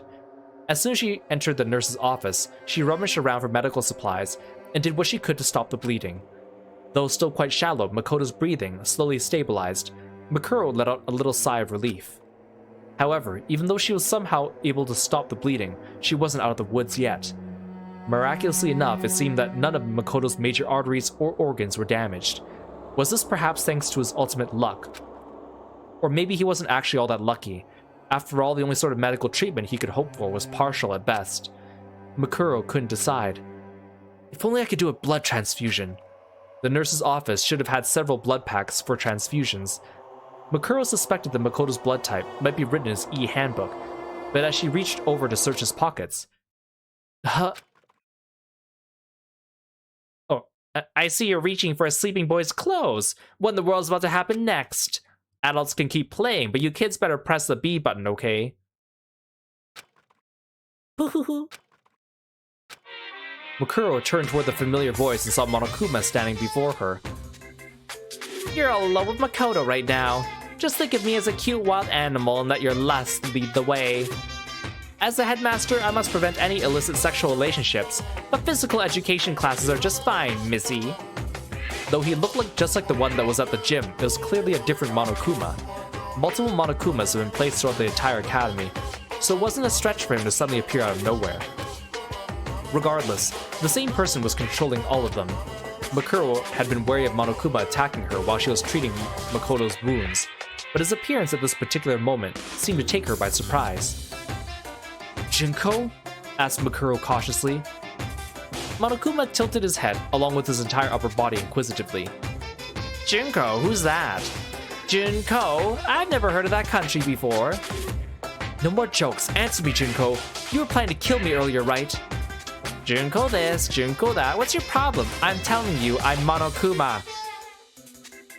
You must be a big disappointment if you can't even remember something like that. You're not just disappointment as a person, you're a disappointment as a sister too. You're too skinny and your brain is nothing but muscles and your personality is just unbearable. I'm sorry, said Mikuro. She didn't need to apologize, but hearing her little sister call her a disappointment yet again was enough to make her ultimate soldier recoil. Monokuma ignored her and her current situation, and climbed on top of Makoto's barely breathing body and began poking his cheeks. So what are you gonna do with Makoto now? I'm really interested in human mating habits, you know. What are you? Asked Mikuro before trailing off. Monokuma lowered his tone and began whispering into her ear. Hoo-hoo-hoo. Makoto's a pretty nice guy, huh? He even sacrificed himself to save you. He's so generous, it's actually hopeless. Hoo-hoo. He's not dead yet, insisted Mikuro. Despite her firm tone, she couldn't hide the fear lingering in her voice. Hoo-hoo-hoo. That's the most disappointing thing about you. You can't even say I won't let him die. I won't let him die, Junko. Mikuro could barely get a word in as Monokuma erupted into hoo-hoo-hoos and ah-ha-has and continued to torment her. As if you could do that. Too bad, no regrets, see you tomorrow. Wahaha. Is this all because Makoto was the first person to smile at you? You? A disappointment? A disappointing, depressing, unladylike, inhuman killing machine? Despite denying that he was Junko, Monokuma began speaking at length about Makuro's past. This contradiction was very much like Junko, and Mikuro was so shaken that all she could do was watch the bear prattle on and on. Only the fit survive in this world. The only thing that kind-hearted people can do is die, you know. As proof, you're gonna watch Makoto die really soon. He won't die. Makuro's tone of voice had become irregular ever since she took off her Junko wig. Aside from her conversation with Makoto, everything she said as Junko was from a script that her sister had written. But now there was no script for Mikuro to rely on anymore. Mikuro was treating Monokuma like she would treat her own sister. If the other students saw her acting so weak, they'd never believe she was the same person who fought Sakura in the gym. And not just that, if anyone from her mercenary past could see her now, her stark changes in attitude might make them think she was someone else entirely. Monokuma continued to rail against Mikuro. No, he's gonna die. I know it's sad, but you just have to face the facts. Monokuma wriggled his limbs and danced around, and then pointed right at Makuro's face. Because Makoto's gonna die by your hands. Huh? Infighting among the terrorists. The big bag terrorist silenced the weak-willed Makoto before he can leak any information. Doesn't that happen all the time? In the end, all the desperate things you said in the gym turned out to be lies you told just to escape. Makuro frowned at Monokuma. You can't do that, Junko. I won't let you do that. As she blurted out those words in a trembling voice, Makuro was gripped with confusion about what she just said. Am I defying Junko right now? Why? It was a strange feeling. To Makuro, it was like she was standing on the ledge of a tall building and imagining what would happen if she jumped. A destructive feeling, akin to holding a friend's baby and wondering what would happen if you tripped and fell. Before she knew it, fear and anxiety had suddenly taken control of Makuro's heart. As a member of Fenrir, and his ultimate despair, Makuro had killed innumerable people. She had handled live grenades before. She had descended from the sky in a parachute, as anti-aircraft weaponry fired all around her. Her heart never wavered on the battlefield, but now it felt like it could collapse at any second. Monokuma, however, was as stable as a tree, and slightly tilted his head to the side. Huh? Weren't you listening to my story? I'm not the one who's gonna kill Makoto. You are. What? What are you saying, Junko? Monokuma began giving a strange explanation to a very confused Makuro. You know what's the suspension bridge effect really means? It means you push the person you love off a bridge, and they'll be yours for eternity. I haven't heard that at all. Life doesn't always follow what your textbooks say. It's sad, but that's what love is. His words made no sense, and Makuro couldn't think of anything to say as she stood there dumbfounded. Meanwhile, Monokuma continued his little speech, intentionally saying things meant to antagonize Makuro. Basically, this is your big chance, you know. If you kill Makoto right here and now, nobody will ever take him away from you again. Makoto Naegi, dead by dawn. The last name he ever spoke was Makuro Ikusaba. The last person he ever smiled at was Makuro Ikusaba. Doesn't that sound wonderful? There was a certain appeal to Monokuma's twisted suggestion, and Makuro found herself unsure of her own judgment. This is wrong. It has to be wrong. But it's really Junko saying all this, so doesn't that mean it's right? No, this isn't Junko. It's Monokuma. Monokuma. Monokuma, Monokuma, Monokuma. And are you sure you want to help Makoto? Once he gets better, he's gonna know everything. He'll know what you did to his classmate, or did to your classmates. Ugh. I can't believe you would actually erase your friends' memories of their time together and force them to kill each other. Makoto might get mad at you and say, our real enemy isn't the bear, it's her. Do you really want him to blame you for this? Makuro's face turned pale. Or are you gonna kill the others? If everyone except you and Makoto dies, you'll be able to spend the rest of your school life together. We can't hold a class trial with only 2 people. It might be a good idea for you both to live the rest of your lives in this academy forever. No, that's wrong. And what are you gonna do if his memories return? It's not like you were dating Makoto or anything. You were just watching him from afar the whole time. Man, you're so shy. You can shoot people's hearts and brains no problem, but you can't even woo some stupid boy into liking you. Do you want to know who Makoto had a crush on before his memories were taken away? Makuro trembled as Monokuma continued pressing the issue, gradually loosening the screws keeping her heart secure. So Makuro chose to pretend she didn't hear anything at all. All emotion vanished from her face, and she looked silently for Makoto's e-handbook. If you're looking for his blood type, it's not written in the handbook. Ugh. Yeah, that's right. We actually noticed that in the first game. The e-handbooks don't have blood types in that game, but they have blood types in the second game. I wonder if they anticipated that for, like, a story reason. Makuro's face turned pale. Within 5 seconds, her plan to ignore Monokuma had already failed. But since your headmaster's made of 50% kindness, I'll tell you anyway. Makoto's blood type is B. As soon as she heard him say that, all the anxiety, horror, hostility, malice, and dread churning within Makuro had completely vanished. Thank you, Junko! Makuro's eyes sparkled without a hint of suspicion, so she turned her back to Monokuma without a hint of suspicion, and walked toward the refrigerator containing the blood packs. Fresh blood packs should have been prepared before the plan took effect. They'll last in cold storage for 21 days. They should still be good. Despite her emotionless face, Makuro let herself feel a small amount of satisfaction as she took a blood pack from the refrigerator As Monokuma watched her, his normally emotionless eyes twitched ever so slightly. If a third party could see his face right now, or if even the other students could see his face right now, they'd wonder, is Monokuma surprised? That's right, they'd have the same shocked look on their faces as if they were seeing Monokuma for the first time. At that moment, a whisper crept out of Monokuma's emotionless face. There should be a limit to how disappointing you can be. It was far quieter than a mosquito's wings. Even with her battle-hardened hearing, Mikuro couldn't hear what he said. Monokuma shook his head and the voice returned to normal. It's not like I care that you, the ultimate despair, has hope in anything. It's not like I expected much from you to begin with, so this will at least help me feel despair. Huh? But seriously, you disappoint me. Just so you know, despair and disappointment are completely different things, okay? They're as different as bears and pandas. What do you... Mikuro's body started to shake as she turned back to look at Monokuma. He hadn't started talking any differently than usual. Junko hadn't turned off the voice modulator and started talking in a real voice or anything. And yet Mikuro was utterly terrified. She was terrified on instinct. Not as a soldier. Half the reason she was terrified was because of her instincts as the ultimate despair. And the other half was because she was Junko's older sister. Even through Monokuma, her instincts were telling her that Junko was annoyed with her. Junko? Why are you annoyed? Is it because I betrayed you? Or is it because I didn't die like you wanted me to? Ugh, sulked Monokuma. I'm beyond annoyed. I'm really, really angry. I'm really, really disappointed right now. I'm so pissed I could take a rage nap right now.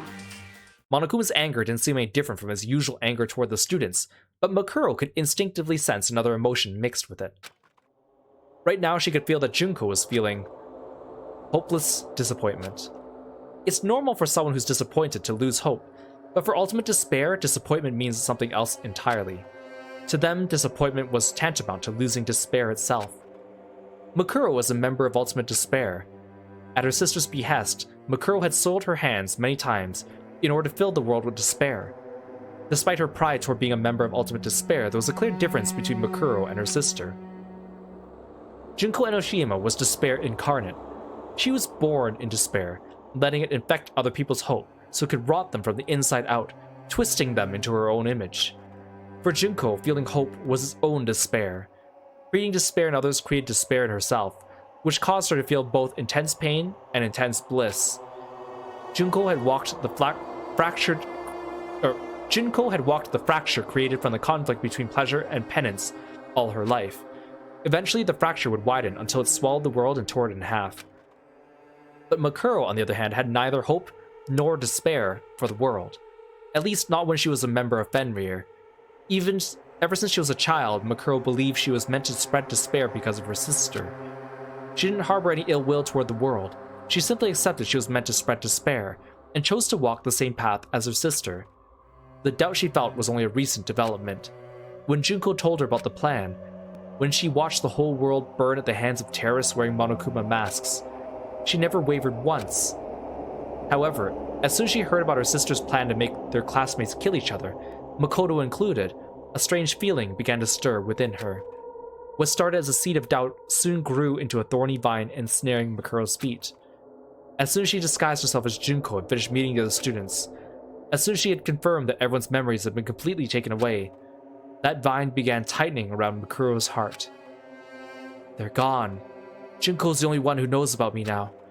That's it. But that's no problem. It's just like old times. Things will never go back to how they used to be, but that's fine. This should be fine. She had relinquished the past 2 years she had spent with her friends so she could betray them and deliver death and despair onto them. Though her heart ached, Mikuro was beyond feeling guilt or remorse for her actions. But the question, why does my heart ache like this, still remained unanswered. Perhaps that's why she spent so much time talking to Makoto when he was in the nurse's office. And when Makoto gave her that one particular answer, something changed inside her. In return, I promise if I do decide to kill someone, it won't be you. The words Mikuro blurted out to Makoto weren't improvised to further her role as Junko. It was an honest sentiment from the bottom of her heart. She was even planning to ask Junko herself if Makoto could somehow be spared from her plan. Over the past 2 years, Makuro's interests have been slowly shifting away from her sister and toward the world itself. By extension, her interests also included Makoto, the first person to ever smile at her and make her feel connected to the world. He was like a sapling of pure honesty that had taken root in Makuro's heart. But by the time she realized that, the tree had already rotted. As Makuro struggled to understand the situation, Monokuma let out a sigh and said, "I wonder which part of you is a wolf anyway. You're just a dog that blindly follows Junko's orders. What does the tattoo on your hand even mean? Are you just a bitch who's pledged her loyalty to her owner? I bet Toko would say that. I'm positive." Huh? Monokuma continued to talk as Makuro stood in confusion. "I was obviously lying when I said Makoto's blood type is B." "What?" cried Makuro. "You lied! Junko!" "A normal person would have been suspicious. I never thought you'd actually believe me just now. I must have misplaced my eyes because I totally did not see that coming. Not even with my ability to predict the future." How shocking. Jeez, I'm about to start crying with my eyes out like some sort of robot cat, seriously. "It's gonna be okay, Junko," said Makuro. "I know our plan kind of fell apart, but I'm still on your side. Are you feeling alright? Because I'll do anything." Snap! A harsh sound came from Monokuma's mouth. "That sound was one of my circuits overloading. It's been so long since I felt this angry. Meet me on the roof of the school. I'll smash out all your baby teeth." Monokuma started shadowboxing in front of Makuro, who remained frozen in place, clutching a blood pack in her hand. She still looked confused, and Monokuma threw up his arms in frustration. "You're so disappointing I can't even predict it anymore. Rah!" A threatening roar burst from Monokuma's mouth as he leapt at Makuro with his sharp claws extended. Ugh. At that moment, her face became completely emotionless. It was not a conscious action. The defensive instinct she honed during her time with Fenrir temporarily suppressed her emotions as she countered Monokuma's attack. Makuro grabbed a nearby IV stand and used it to parry Monokuma's claws. However, Monokuma's claws seemed to be made with a special alloy and easily sliced the bar in half diagonally. But instead of following up his attack, Monokuma continued talking to Makuro. "I guess you're not much of a disappointment when it comes to fighting. In fact, if you were so pathetic that you died from that single attack, that would have been interesting in its own way. But right now, you're just incompetent at everything." "I'm sorry," said Makuro. "I couldn't help blocking your attack. But there's no way I can fight you, Junko. After all, I'm all you have. I'm the only one who understands you at all." Makuro's words were riddled with endless dismay. The contrast between her usual stoic self and the way she was acting now was so stark, people might assume she had multiple personalities. However, Monokuma just quietly stared at her. He was perfectly still as if all his functions had powered down completely, but Makuro continued to share her feelings. "There's no way I can just leave you alone." And then Monokuma broke his silence. But at that moment, a monitor in the nurse's office lit up, displaying a girl's face, Junko Enoshima. At the same time, a voice completely unlike Monokuma's began to play from the speakers. "Hey, Makuro." "Junko!" It had been several days since Makuro had heard her sister's real voice. Though her face remained emotionless, excitement sparkled in her eyes. However, that shine immediately dulled. "I'm grateful to you, Makuro. I mean it." Junko's voice emanating from the speakers sounded very gentle and kind. "Junko? I'm really sorry. I said so many mean things to you. I even tried to kill you earlier, and I was about to make you do something horrible just now. Even though I know about your feelings toward Makoto.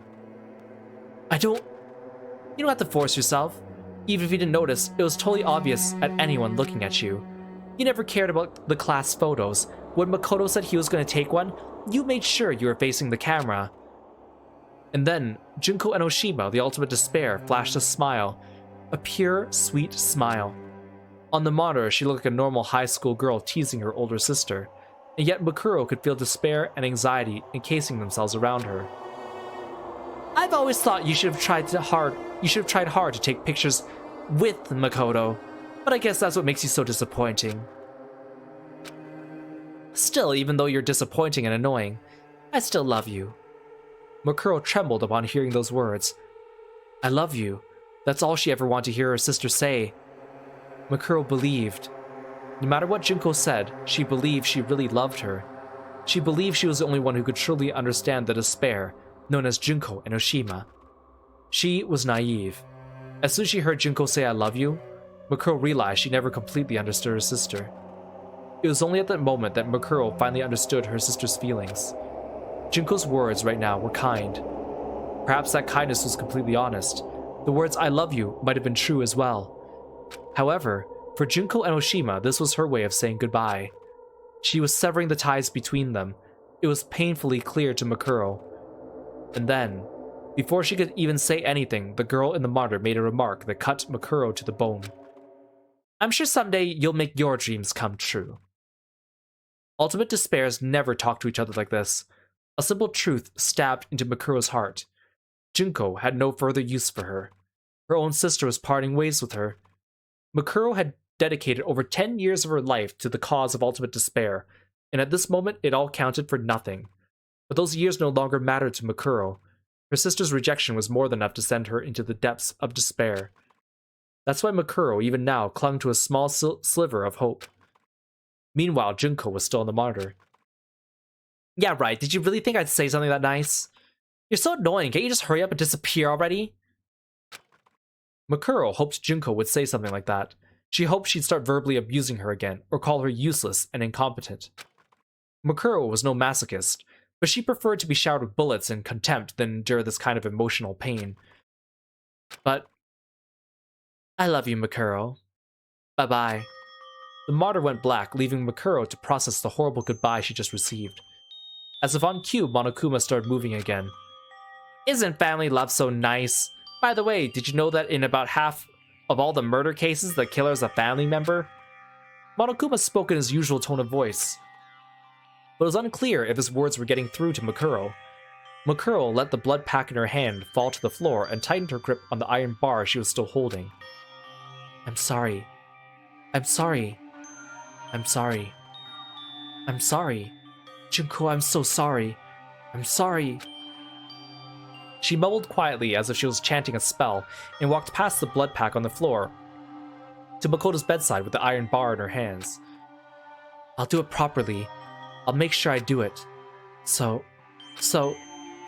"Oh?" said Monokuma, perking up. "What are you gonna properly do to Makoto with that big thick rod you got there? Are you gonna do him? Or are you gonna do him in? Either way, I'm starting to feel some heart-throbbing excitement." Makuro looked as she'd been completely broken. Monokuma walked over to her with eager excitement. Suddenly, Monokuma's body silently floated into the air. "Huh?" With no expression on his face, Monokuma tried to see what just happened to him. And in the blink of an eye, an iron bar ripped through his body. The tip of the bar, which had been cut diagonally earlier into a sharp point, went straight through Monokuma and stabbed into a surveillance camera. The lens was completely destroyed, and the camera shot out sparks as it broke down.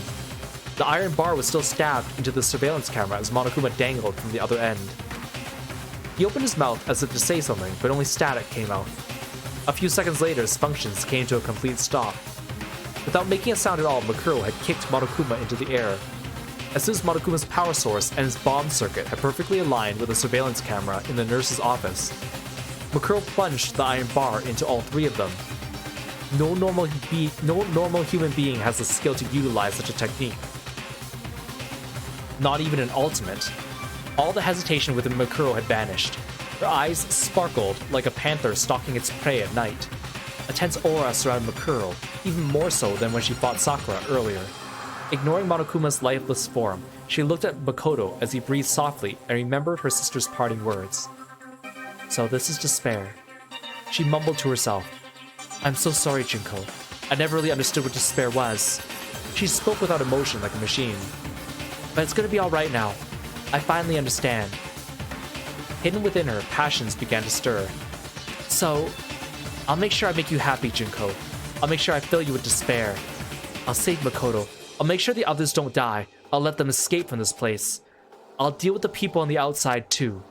You invested so much time and killed so many people for the sake of this plan, and I'll destroy every last remnant of it for you."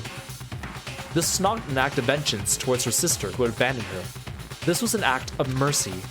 Stuck between the ultimate despair and the hope she gained from Makoto, Makuro was being refined into something that was unlike despair or hope, and she had no way of knowing where her path would lead. This is going really interestingly because Makuro of course, is an interesting character in that we didn't really know much about her in the base game. We only heard about her through other sources. So to see the way that she acts here is very interesting, especially the whole, like, you know, she's not just the ultimate soldier. She's also not just the ultimate despair. She also has, like, all these other emotions and her feelings for Makoto, which makes her, like, so doubtful about what she's doing. Even doubtful about Junko, who is, like, obviously treating her really horribly.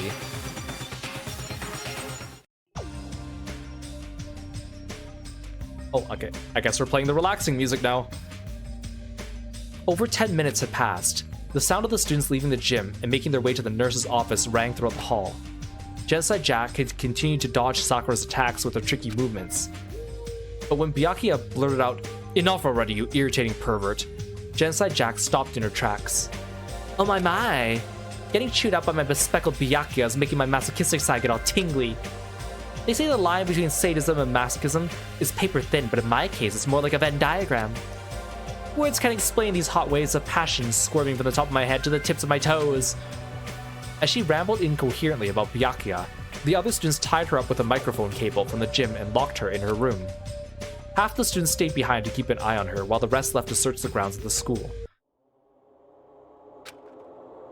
As soon as the door to the nurse's office opened, Kyoko saw a non-functioning Monokuma with a hole in its chest and the remains of a surveillance camera. It wasn't just in the nurse's office, though. On their way there, the students had seen several destroyed surveillance cameras and scattered Monokuma bodies. This was a clear violation of school regulations, but if Mikuro was allied with Monokuma, those regulations wouldn't apply to her anyway. The Monokuma inside the gym was no longer moving, and the students had lost contact with the hacker, Bashiki Madurai. So the students assumed that Madurai had taken control of a different Monokuma and went after Mikuro on his own. With that in mind, Kyoko turned and looked inside the nurse's office once again. It was unusually quiet. The beds were empty, but Kyoko could see the bloodstains that someone had been resting there recently. Looks like they're already gone, Mondo remarked, but as he was about to leave, Kyoko spoke up behind him. I'm going to stay here with Chihiro and search for clues. Huh? Asked Chihiro, her timid eyes widening. Clues? Kyoko continued to speak in a calm tone of voice. Yes, there may be some clues in these Monokuma remains. I figured you'd be the best candidate for investigating machinery. Sakura spoke up. But isn't that dangerous? Since Sakura could clearly hold her own in a fight with Mikuro, she had joined the other students in searching the school grounds. Kyoko shook her head and replied, I'm sorry to say this, but if things get out of hand, Chihiro and I will just be in your way. I think it's better if we search for clues here instead of doing nothing. Besides, we might be able to use Monokuma's parts to detect any radio broadcasts from the outside world. You certainly have a point. Understood. We'll be exploring this floor for a while. Please shout for us if anything happens. Sakura left the nurse's office. How did she destroy Monokuma like this? As Chihiro cautiously stood over Monokuma's remains, Kyoko started searching through the room. She zeroed in on one of the beds and began studying it intensely. A moment later, Kyoko was satisfied with what she found and let out a small sigh before she spoke. Chihiro, let me apologize to you in advance. Huh? I dragged you into this gamble of mine, so if anything happens, run out into the hallway and call for help. What does that mean? But instead of answering Chihiro's question, Kyoko started talking to one of the empty beds. Let me say this first. I'm prepared to hear your story. No matter how ridiculous it may sound, I promise not to decide if it's a lie or the truth until after I've listened to it in its entirety. Chihiro looked confused. She didn't understand what Kyoko meant at all. The ultimate question mark lowered her eyes and turned to the ultimate programmer to make a request. Chihiro, does your laptop have a voice recording function? And do you have a microphone? Yeah. I want you to use that to record everything we're about to hear. Huh? But there's no one here. As Chihiro wondered to herself, she began connecting Monokuma's parts to her laptop and turned on the record function. I'm sure we'll pick up every sound in this room now, said Chihiro nervously. Satisfied, Kyoko nodded and once again started talking to the empty bed. So what were you going to do if I told everyone that I found Makoto? When she heard Kyoko say that, Chihiro looked back at her and was surprised by what she saw. At that moment, the ultimate programmer was kneeling on the floor next to Monokuma's remains. From that position, she was able to see it. Of all the beds in the nurse's office, there was one bed in particular that couldn't be seen from the entrance. Underneath that bed lay a limp Makoto. A blood pack was hidden next to the bed and slowly providing Makoto with a transfusion. The contents of the blood pack were clear. Rather than blood, it seemed to be some kind of saline solution used in emergency hydration.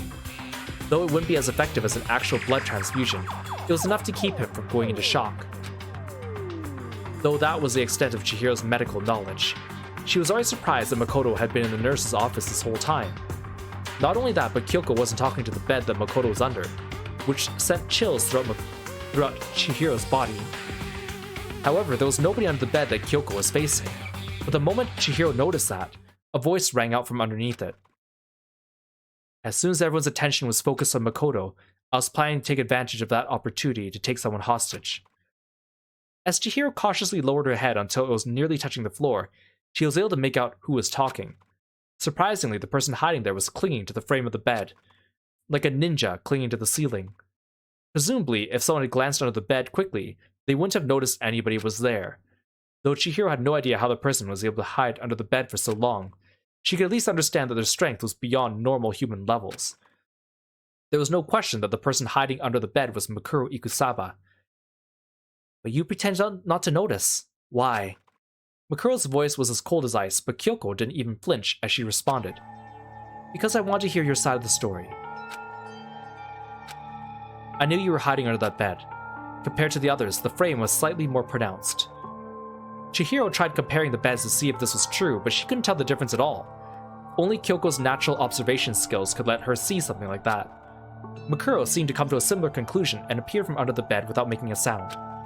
Her face was stoic and cold. Compared to the bomb inside Monokuma, Chihiro thought she was even more terrifying. However, Makuro ignored Chihiro and shifted her gaze at Kyoko. She leaned against a wall and let her arms fall to her sides as she threw out another question. Why do you want to hear what I have to say? Kyoko thought about this simple question for a while, as if she was searching within her own heart for an answer. If I have to provide an answer, it's because I wish to remain neutral. Kyoko quietly looked down. I'm currently missing most of my memories.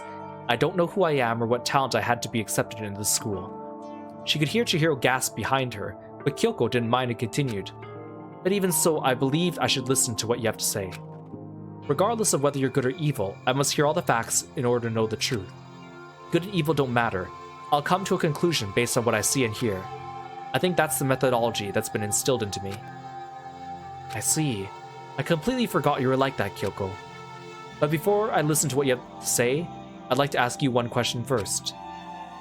What is it? Makuro's reply was completely emotionless. Kyoko presented her question as if she was asking it of herself as well. What was my talent that allowed me to attend this academy? The answer to that question was simple. Kyoko, you're the ultimate detective. That answer marked a turning point for both girls. Thank you. I have a better understanding of the situation now. Kyoko slowly raised her head and presented a theory. If my memory loss wasn't just a coincidence, then your group has the ability to erase people's memories. With that in mind, if we take into consideration the situation that unfolded in the gym earlier, I can only come to one possibility. Possibility? Yes. What you said to Byakuya when he thought you were taking Toko hostage. You claimed that they met 2 years ago. It's possible that might actually be true. The fact that Makoto called out Makuro's name, the things that Makuro confirmed and denied, Genocide Jack's outlandish claims, these key factors that Kyoko noted using her special observation skills were converging in her mind to form one answer. It's possible that Byakuya and Toko's memories were also erased like mine, but I don't think their circumstances are quite the same as mine. But if our memories can be controlled so freely, it calls into question whether the day Monokuma appeared was really the same day we entered the academy. Like you said, it's possible that we've known Toko Fukawa for the last 2 years. What do you mean? Chihiro cried, still working on connecting her laptop to Monokuma's parts. Kyoko continued, speaking to both Chihiro and Makuro. We thought we were knocked unconscious with sleeping gas the moment we arrived in this school, but it's possible we were simply made to think that's what happened. For example, we may have already spent the last 2 years at Host Peak Academy, and our memories of that time were completely erased. It's even possible we aren't even ultimates at all, just random people who've been implanted with 16 years worth of false memories. Though Kyoko's claim sounded ridiculous, her face was completely serious. She looked up at Makuro once again, which means, I'm considering the possibility that your crazy story is actually the truth. Kyoko's declaration filled the room with silence, but she didn't let that silence overwhelm her. Kyoko cut through it with her own words. Without evidence, all I can do is make hypotheses. That's why I want to hear from you what you have to say, Mikuro. I have no intention of blindly believing what you're going to say, or what that self-proclaimed hacker who took over Monokuma said. She paused and lowered her eyes again, then declared with powerful determination. Even so, I intend to come to a conclusion as fairly and objectively as I can, but I can only do that if you trust me and tell me the truth. Kyoko's conviction was clear from her voice. Mikuro's eyes narrowed slightly, and a tapestry of emotions flashed across her face as she looked toward Kyoko. When she opened her mouth, her expression and voice were completely devoid of emotion. That's right. I completely forgot you were like that. Mikuro repeated this to herself softly and then faced Kyoko and declared, That must be why Junko took care to erase more of your memories compared to the others. Very well, I'll tell you everything. And after Mikuro placed Makoto back onto the bed, she began to mechanically tell a story. The story of a girl who wanted to fill the world with despair. A girl who only felt truly happy when she was filled with despair herself. A plan for despair that began 2 years ago, or perhaps even earlier than that. How the world was currently ruled by despair itself. Mikuro provided a brief summary of everything she knew about the plan. That's why it sounded even more outrageous than Kyoko had expected. And through her story, Kyoko was able to learn the truth about herself. Who she is and why she came to the academy. The fate of the academy's real headmaster, Kyoko's father. As she listened to Mikuro's story, Kyoko remained silent the whole time. Her face went blank when she learned her father had died. Perhaps her memory loss and the absurdity of the situation helped lessen the impact somewhat. But there was no guarantee Kyoko would even believe her story. After Mikuro finished speaking, Kyoko stayed silent. Man, they had a lot of time to do this whole back and forth in story without Monokuma interfering or whatever, or attempting to interfere, or anyone else coming into the infirmary. With her unrivaled mental prowess, she was able to listen to Mikuro's story without interrupting her or dismissing it as nonsense. Mikuro continued, You don't have to believe me. After all, any pictures that could prove my story are with Junko. All I could do is talk. After she said that, Mikuro silently walked toward the entrance to the nurse's office. When she arrived at the door, she spoke again without looking back.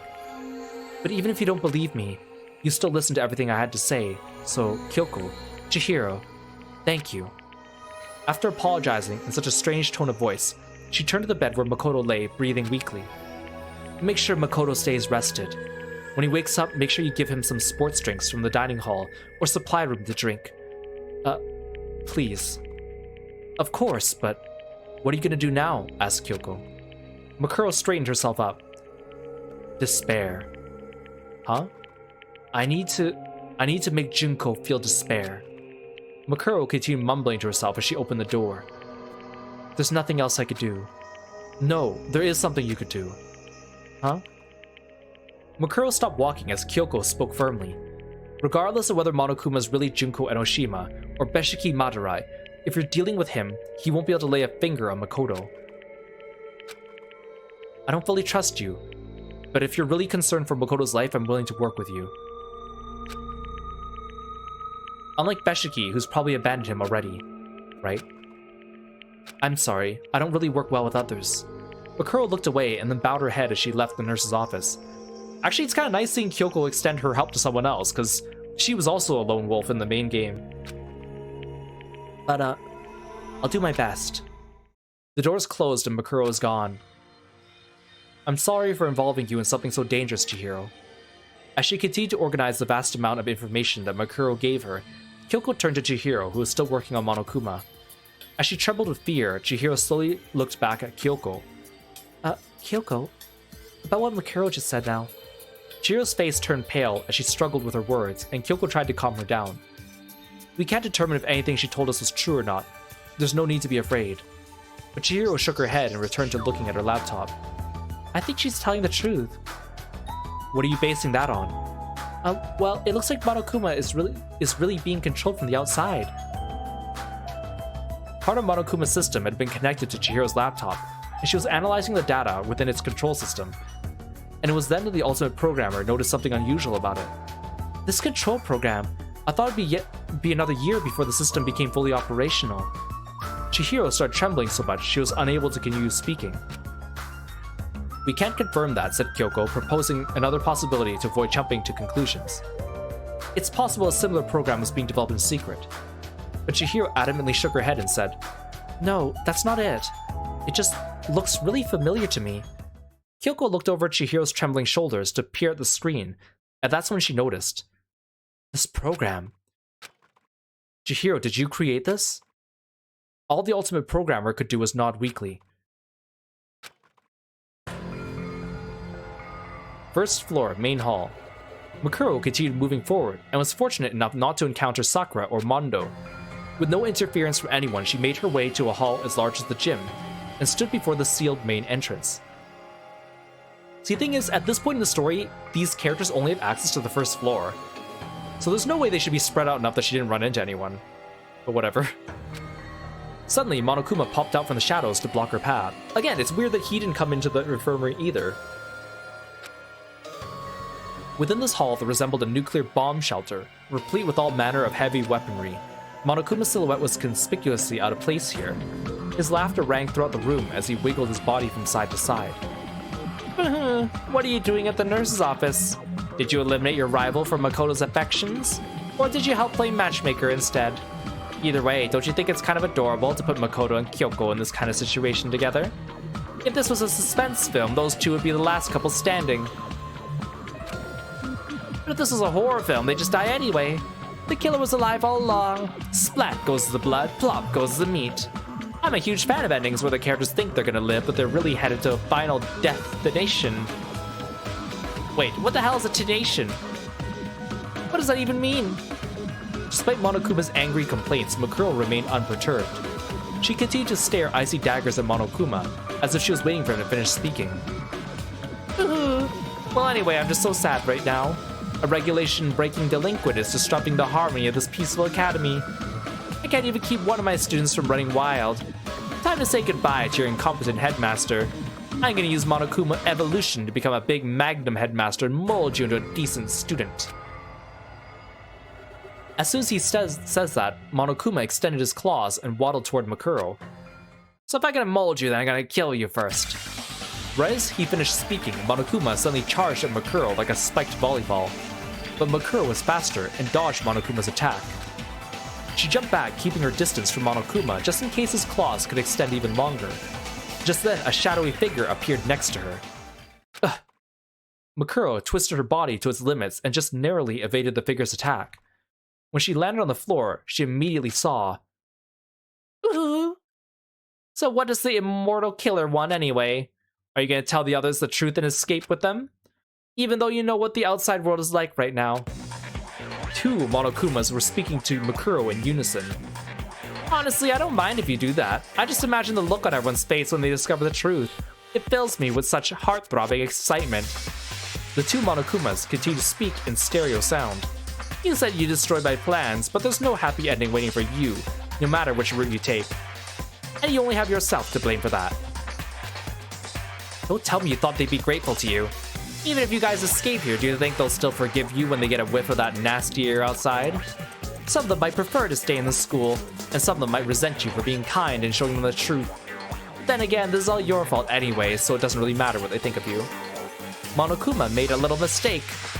Despite facing down two Monokumas, Makuro's expression didn't waver. She understood that controlling two Monokumas simultaneously was a piece of cake for Junko. Makuro drew an arm-length metal bar from seemingly nowhere and readied herself. It was the remains of the IV stand from the nurse's office sharpened into a pointed weapon. With her weapon in hand, Makuro responded in a cold mechanical tone. That's fine. I'm already used to that. None of the fear she felt when Monokuma suggested that Makoto would blame her appeared on her face. Her path was clear to her now, and she calmly issued her demand to Monokuma. Junko, open the gates. The shock of such a straightforward demand left both Monokumas momentarily speechless, but soon they replied. Huh? Why? So we can all leave together. Another straightforward answer. Both Monokumas faced each other and began gesturing as if they were whispering to one another. Makuro knew their movements were intended to mock her. Unmoved, she continued to speak to Junko directly. I think they'll understand if I show them the outside world, and then they'll stop doubting Makoto. You always find new ways to disappoint me, Makuro. Did you forget why the school has an air filtration system? It's true that the air outside is polluted, but I don't think they'll kill us immediately. Besides, it's better than being trapped in the school and forced to kill each other. How can you be sure the others will go along with you? You know what I mean, right? Before the former headmaster got turned into space dust, he interviewed the others and they all agreed that they wanted to stay in the school. That was before their memories had ever been erased. Do you really want to betray their wishes? Makuro blinked and slowly stepped forward. I don't really care about their feelings. Huh? You're all I need, Junko. So don't worry, I'm always watching out for you. I'm gonna make sure you feel despair, and I'm gonna make Makoto and the others happy. If you want to revel in your own despair that badly, then I'll trust the hope that Makoto gave me, and take my chances with them instead of you. Makuro's brief but powerful words caused the Monokumas to turn and talk to each other again. Oh my, this doesn't look good at all, Monokuma A. This child doesn't realize her own hypocrisy. She's so disappointing that she's starting to reach critical mass, right, Monokuma B? The two Monokumas looked at Makuro, who seemed ready to destroy them, and said, What do you think, Monokuma C? Huh? Makuro was taken aback by their question, but her instinct suddenly kicked in and she immediately dodged away. At that moment, a third Monokuma, claws extended, passed by where her head had been previously. This new Monokuma unit landed with several spins and faced Makuro, who had clung to the remains of a surveillance camera still attached to the ceiling. I agree with you both, A and B. The three Monokumas lined themselves up. To the students locked inside the academy, this sight would have been akin to a nightmare. Right on! The three units began speaking in perfect harmony, as their 6 eyes looked up at Makuro. Suddenly, they each jumped away in 3 separate directions and kicked off one of the walls. The path of each unit's triangular attack all converged on a single point, Makuro, who was still clinging to the ceiling. She was surrounded by razor-sharp claws coming at her from different directions. But this situation wasn't even a nightmare to Makuro. Compared to the time she fended off 3 assassins who had invaded her camp one night, back when she was still a member of Fenrir, this was nothing. This thought crossed Makuro's mind as she dangled from the ceiling with one hand and thrashed her limbs around like a tornado. Intercepted by this move, the Monokumas fell to the floor with a loud crash. Makuro landed on the ground and chased after one of them, brandishing her metal bar. Suddenly, she stopped moving and took a huge leap back. One of the Monokumas exploded with a deafening roar. He had detonated the bomb inside of him in an attempt to take Makuro down with him. But thanks to her own battlefield instincts, Makuro managed to avoid the explosion. She looked toward the hallway, expecting the explosion to have attracted the attention of Sakura and the others. But she didn't hear any footsteps approaching. Monokuma's voice rang from within the dense smoke. Oh, you don't have to worry. I already told them the other students to assemble in the cafeteria. They were eager to follow my orders after I told them I'd disarmed the poison gas, and that a special police unit was coming to get them. I'm pretty sure Kyoko and the others are all in the cafeteria by now. I'm sure Makoto's with them too. I doubt Sakura would get too rough with him, but I'm sure Byakuya would torture Makoto once he wakes up. I can just imagine him rubbing salts or pouring soy sauce into his open wounds. Man, I'm getting all hot and bothered right now. As she listened to Monokuma's overlapping voices, Makuro tilted her head slightly and asked, I'm pretty sure they're gonna find out that you lied about the special police unit. Are you really okay with that? No worries. Once I dealt with you, I don't care at all if they find out I was lying. Huh? You still don't get it. You're such a disappointment. It suddenly dawned on Makuro, not the reason why Monokuma didn't care if the other students found out he lied, but rather that the voices of the Monokumas in the smoke were gradually increasing in number. As the smoke started to clear, the shadows of 3 Monokumas appeared. The one that exploded couldn't have revived, so a new one must have come to take its place. But there's no way Makuro only heard 3 Monokumas talking just now. As if to prove her hearing had been accurate, the Monokuma suddenly made their move. The 3 Monokumas bent over and began twirling their upper bodies. From behind them, new Monokumas emerged, like after-images brought to life. The second row of Monokumas mimicked the earlier ones, with only 1 frame of delay, revealing even more Monokumas behind them. Eventually, Makuro realized that there were 3 rows containing 10 Monokumas each. Did you know this is called a circle dance? Monokuma's 30 voices spoke in perfect harmony, as they divulged information that had nothing to do with the current situation. Makuro already knew that multiple Monokumas were positioned throughout the academy, but only Junko knew how many Monokumas actually existed. Makuro had no way of knowing if these 3 Monokumas were part of a larger contingent. The flock of 2-toned teddy bears continued to twirl around. Makuro felt like she was being bombarded with hypnotic images. But faced with this abnormal sight, the ultimate soldier remained calm and maintained her focus. She was nothing like the girl who had panicked earlier in the gym when Makoto was impaled. As she stood before 30 emissaries of despair, she slowed her breathing and allowed her heart rate to accelerate. It was instinct, not fear or panic, that sent her blood racing throughout her body, speeding up the reaction time of her cells. As her senses sharpened, the Monokumas began speaking to her again. "Don't worry, I'll make sure Makoto doesn't die." Huh?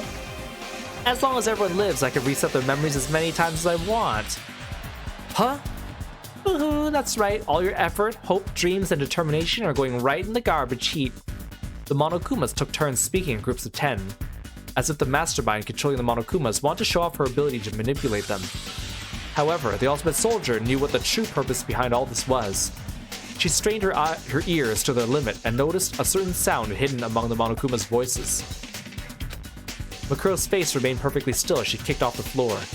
The moment she moved to the side, a roaring sound shook the entrance hall. The ceiling-mounted turrets in front of the gate started raining bullets down on Makuro. The Monokumas were just the mastermind's decoy while she tried to blow her away. As if further trapping her, the Monokumas charged at Makuro through the storm of bullets.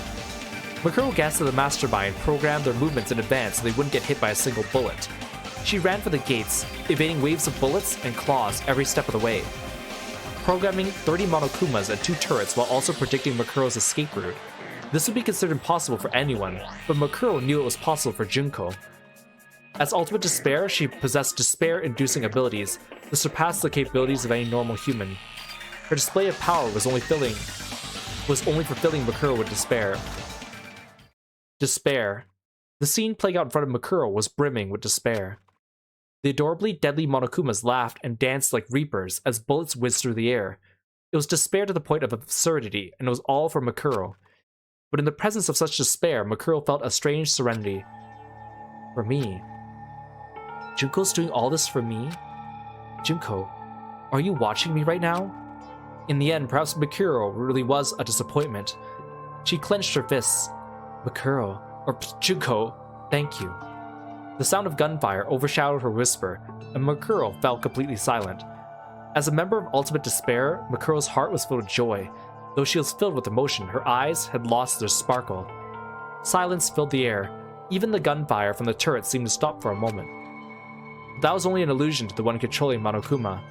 Something strong enough to silence the gunfire and avoid being picked up by the sensors spread through the school, with Makuro at the center. I'll make sure I do this right. With that final thought, she closed her mouth and turned off her emotions. As she ran through the waves of scorching bullets, the air around her began to grow colder. All this coolness spread to her heart. It began to beat in a mechanical fashion. Several seconds later, Makuro's body and mind melded together and became one with her surroundings. Her temperature now dominated the battlefield. Despair, bullets, and Monokumas filled the area. Makuro predicted their movements and jumped into the air without any hesitation. One of the Monokumas jumped at her, but she avoided his attack, kicked his body, and launched herself in midair.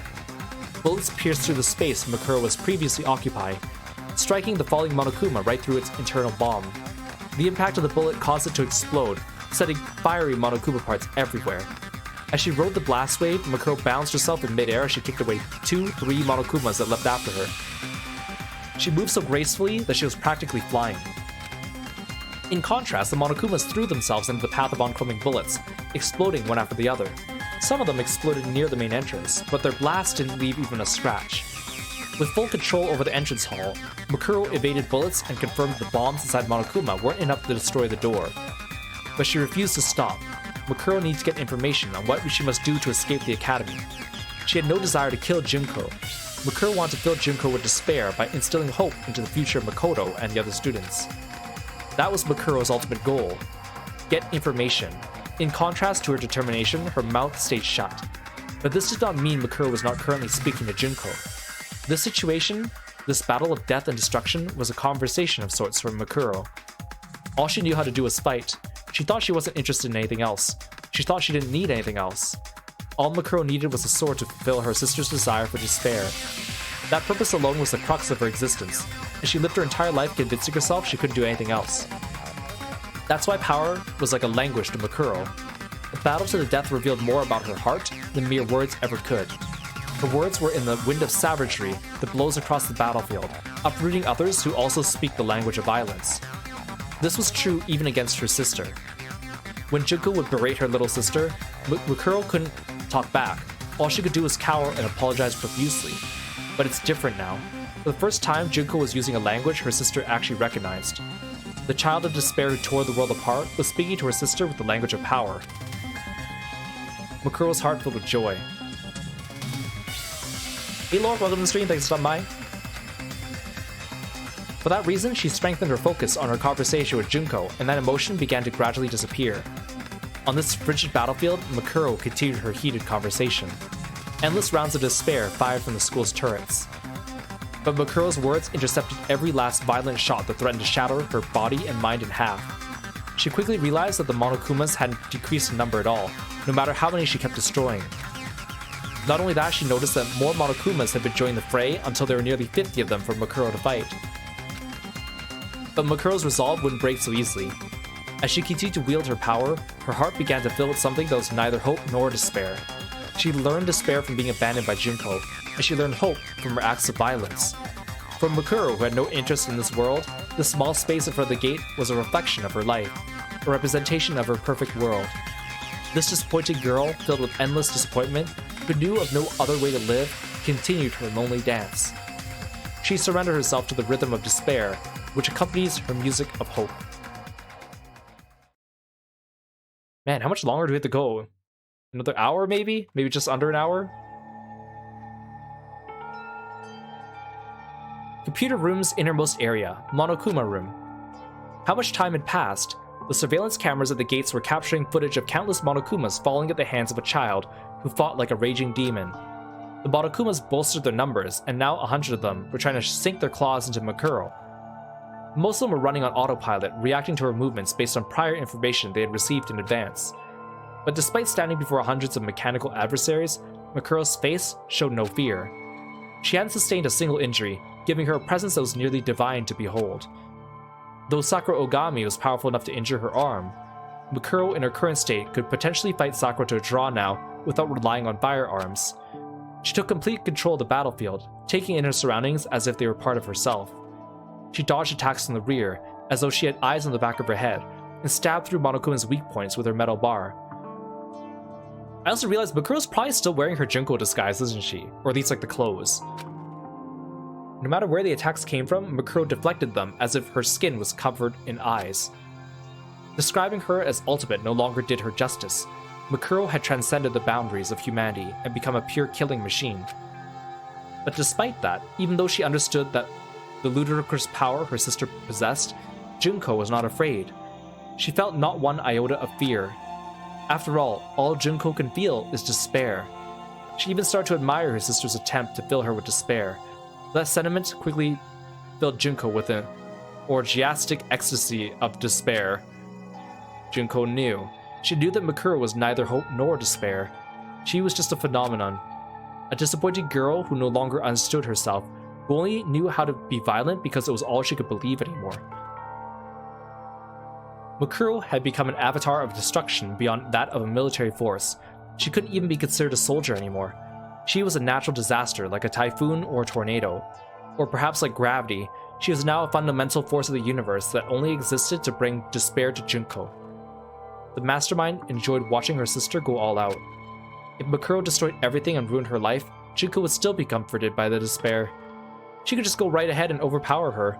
Junko considered this for a few seconds until a familiar, hopeless habit reared its head. Her habit of getting so bored that it made her sick. The girl who had been grinning as she watched the screen now bore a look of calm stoicism, and she reached for the microphone connected to the Monokuma speakers. Mikuro was no longer human anymore, but Junko knew how to bring her back. It was a simple feeling, really, and with that hopeless feeling from Mikuro in mind, the mastermind said just one word. Mikuro. In front of the main entrance. Mikuro. That voice. It was calling her name. Instead of using Monokuma's voice filter, Junko's natural voice was coming out of a Monokuma unit. Huh? That's all it took. With one word, Mikuro Ikusaba stopped being a force of nature and became a person again. Monokuma would not miss this opportunity. As if moving to the beat of Makuro's shaking heart, a torrent of claws leapt to attack her. But Makuro trusted her instincts and twisted her entire body to fend off the attacks, leaving her with only a few scrapes here and there. But the despair wasn't over yet. The ultimate despair didn't waste any time making her next move. Makuro, watch out! Huh? As soon as Makuro heard that voice, her mind went completely blank. There was no mistaking it. That was Makoto's scream. The scream that saved her from the spears of Gungnir and changed her destiny. No, that's wrong. It took her a tenth of a second to realize the voice was just a sound clip that Junko had replayed. But it was more than enough time to drag Makuro, who had regained her humanity, into despair.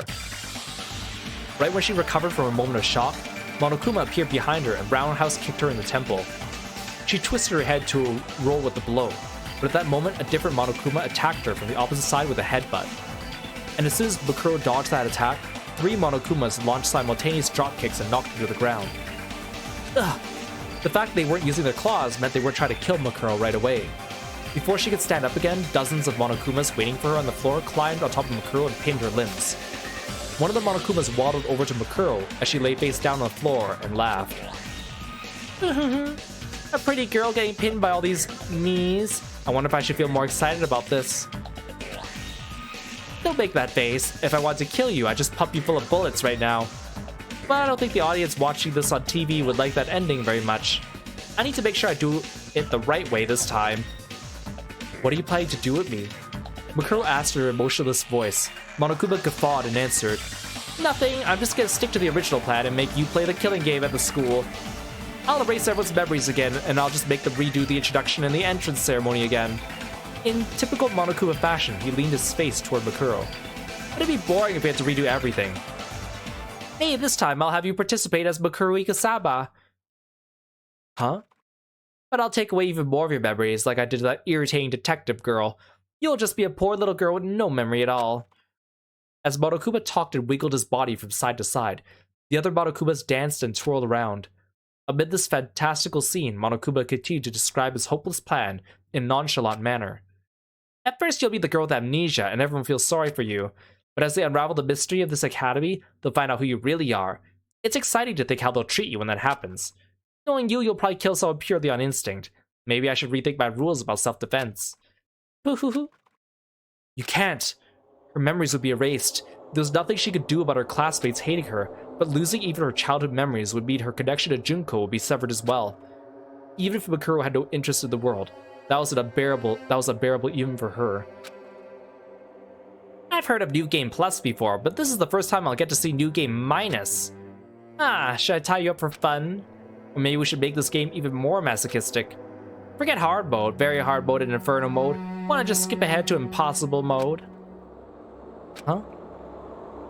Maybe I'll erase your memories after I drag you on a motorcycle, pummel you with 1,000 baseballs, burn you at the stake, crush you with an excavator. Huh? Makuro knew what Monokuma was talking about. He was describing the tools they prepared for the various executions they planned for the students. After everyone introduces themselves, they'll walk around the school grounds, and eventually a flat-chested girl with amnesia, covered in bandages with Fenrir's tattoo on her right hand. I'd bet a certain fan base might get off on that. And if this was a game, it would increase sales by 500%. Though Monokuma sounded like he was joking, everything he said was deadly serious. As evidence, Makuro heard a rumbling sound off in the distance. Now then, your sweet ride, it's on its way. Based on the engine's noise, Makuro surmised it was a large motorcycle that was supposed to be used for one of the executions. I took the time to bring this all the way from the punishment room, so you better be grateful. The sound of the roaring engine grew louder and louder, like the approaching footsteps of death. Makuro wondered how Monokuma would drive it with such tiny arms and legs, but then she remembered she was dealing with an ultimate despair. Junko would make the impossible possible just to bring about despair. A despair that went hand in hand with Makuro's fate. Did I fail? I couldn't fill Junko with despair. I could save Makoto the others. Questions raced through Makuro's mind, but she wasn't able to answer them. There's no way she could have answered them so easily. After all, she was still alive. The sound of the motorcycle grew closer and closer, as if it was threatening to break Makuro's spirit. Huh? Suddenly, Monokuma stopped moving. The other Monokumas continued doing their automatic movements. As the strange event unfolded, Makuro noticed something. The motorcycle had suddenly gone quiet. After a few seconds, the engine exploded to life and began to approach even faster than before. Only a few seconds later, what appeared in front of the main entrance was an enormous motorcycle that plowed through groups of Monokumas like a predator hunting its prey. The rider of this motorcycle was none other than Mondo Owada. Huh? Makuro and Monokuma were both visibly shocked by this turn of events. Instead of addressing them, Mondo accelerated the motorcycle that he stole from Monokuma directly toward Makuro. Just before his front tire touched Makuro, he popped a reverse wheelie and turned the entire motorcycle around. The back wheel swept over Makuro's back, knocking away all the Monokumas that were pinning her. "Hey, can you stand?" Mondo asked and begrudgingly offered his hand to Makuro. Huh? Confused, Makuro took his hand and stood up. "What are you doing, Mondo? I was so close." Or, "What are you doing, Mondo? I was so close," one of the Monokumas protested. Not in his normal voice, but as the hacker, Beshiki Madarai. "Oh yeah, you're Beshiki or whatever, right?" "That's right, why are you helping a terrorist?" "I ain't bragging about this or anything, but I have no clue if you or this girl's lying."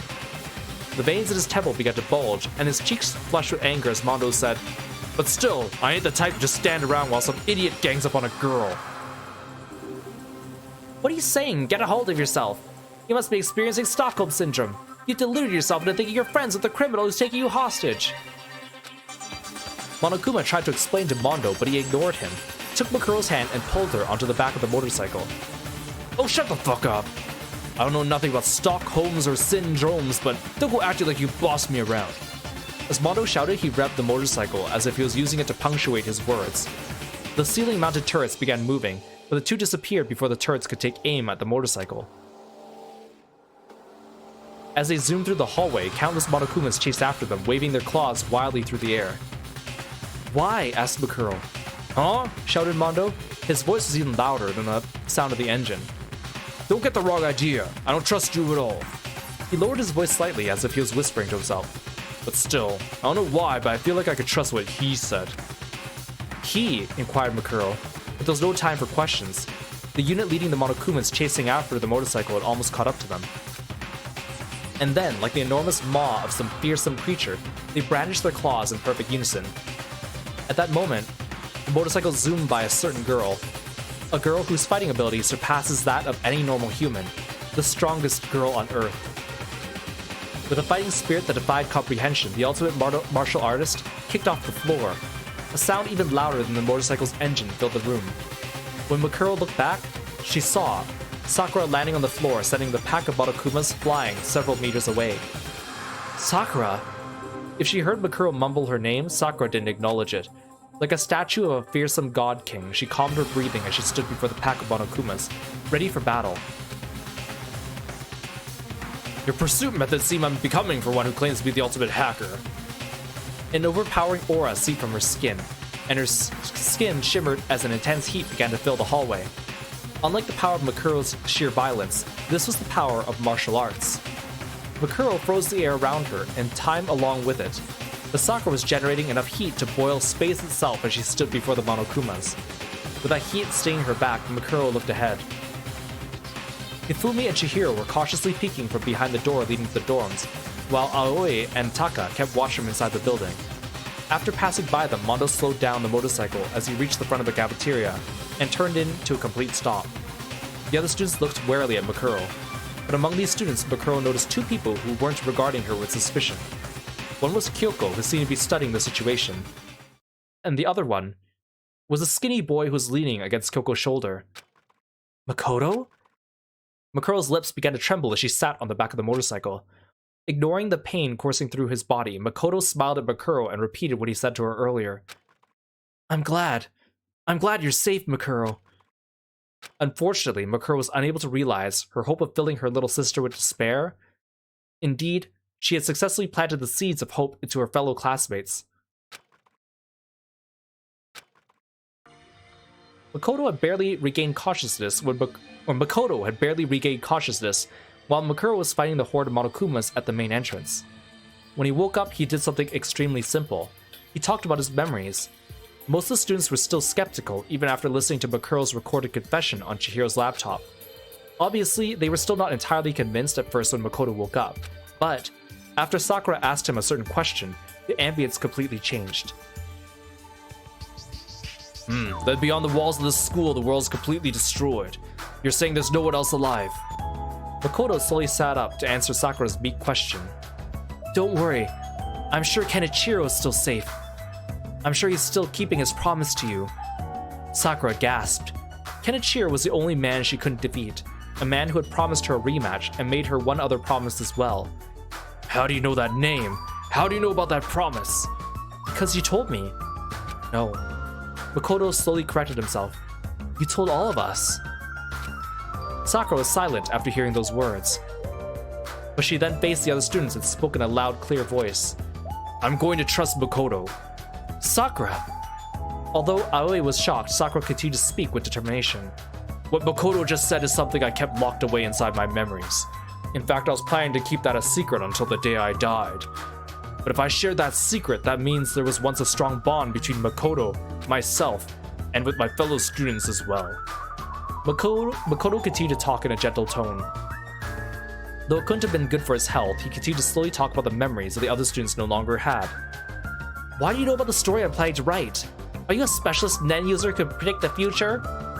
You already finished that story, Hifumi. You had me helping you with inking. What? Wait a sec. How do you know I extorted money from that... What? Wait a sec. How do you know I extorted money from that girl related to the Kazuryu clan? Because you even tried to sell my organs to them. His wounds were excruciating. Who was that, Celeste? But even so, Makoto kept smiling and talking about their lives together. Or was it Genocide Jack? As if it was his duty to do so now that he had regained his memories. As the other students listened to him, they slowly began to realize something. The vivid accounts he was providing couldn't be explained as just passing knowledge. Clearly, some kind of bond between them had all been erased. Only Byakuya remained cynical. There's no way I would have grown closer to any of you. It's likely you're all secretly working together. Though Byakuya was still hostile toward Makoto's recollection of their memories, for the time being he determined that Makoto wasn't actually a terrorist. Makuro had bought enough time for Makoto to wake up and share his memories with the others. Even if she hadn't intended to do that, it was still a small sliver of hope that she grasped tightly. And now, as she looked at the boy who had smiled at her, Makuro didn't know what to say. She couldn't think of anything to say at all. The battle was over, and Makuro was now back to being a disappointing girl. She turned away from everyone's faces and apologetically climbed off the back of the motorcycle. But Makoto saw her and slowly opened his mouth to say, Thank you, Makuro. You saved my life. Huh? Makoto gave her words of sincere gratitude between his weak breaths. Makuro couldn't bring herself to look at him as she mumbled to herself. Why? Huh? If Kyoko told you, then you already know what I did, right? After regaining his memories and learning the truth, Makuro should have been nothing but a hated traitor to him. Why would he smile at someone like her? Makuro kept her head down. Makoto smiled as if he was unsure how to respond and said, Well, I guess you're right. But you also saved my life many times during these past 2 years. And Makoto took a deep, quiet breath and smiled at Makuro again.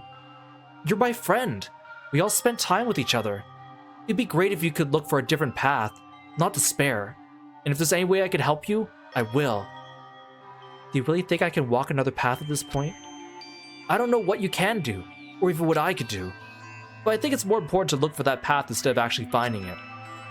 Was this intentional or coincidence? Just before he regained his memories, Makoto had said something similar to Makuro when she spoke to him in the nurse's office as Junko. Regardless of whether he lost his memories or regained them, those words revealed Makoto's true character. As Makuro confirmed that to herself, Makoto blurted out something that was almost too trusting. It's not just you! Even Junko can! But he was immediately interrupted.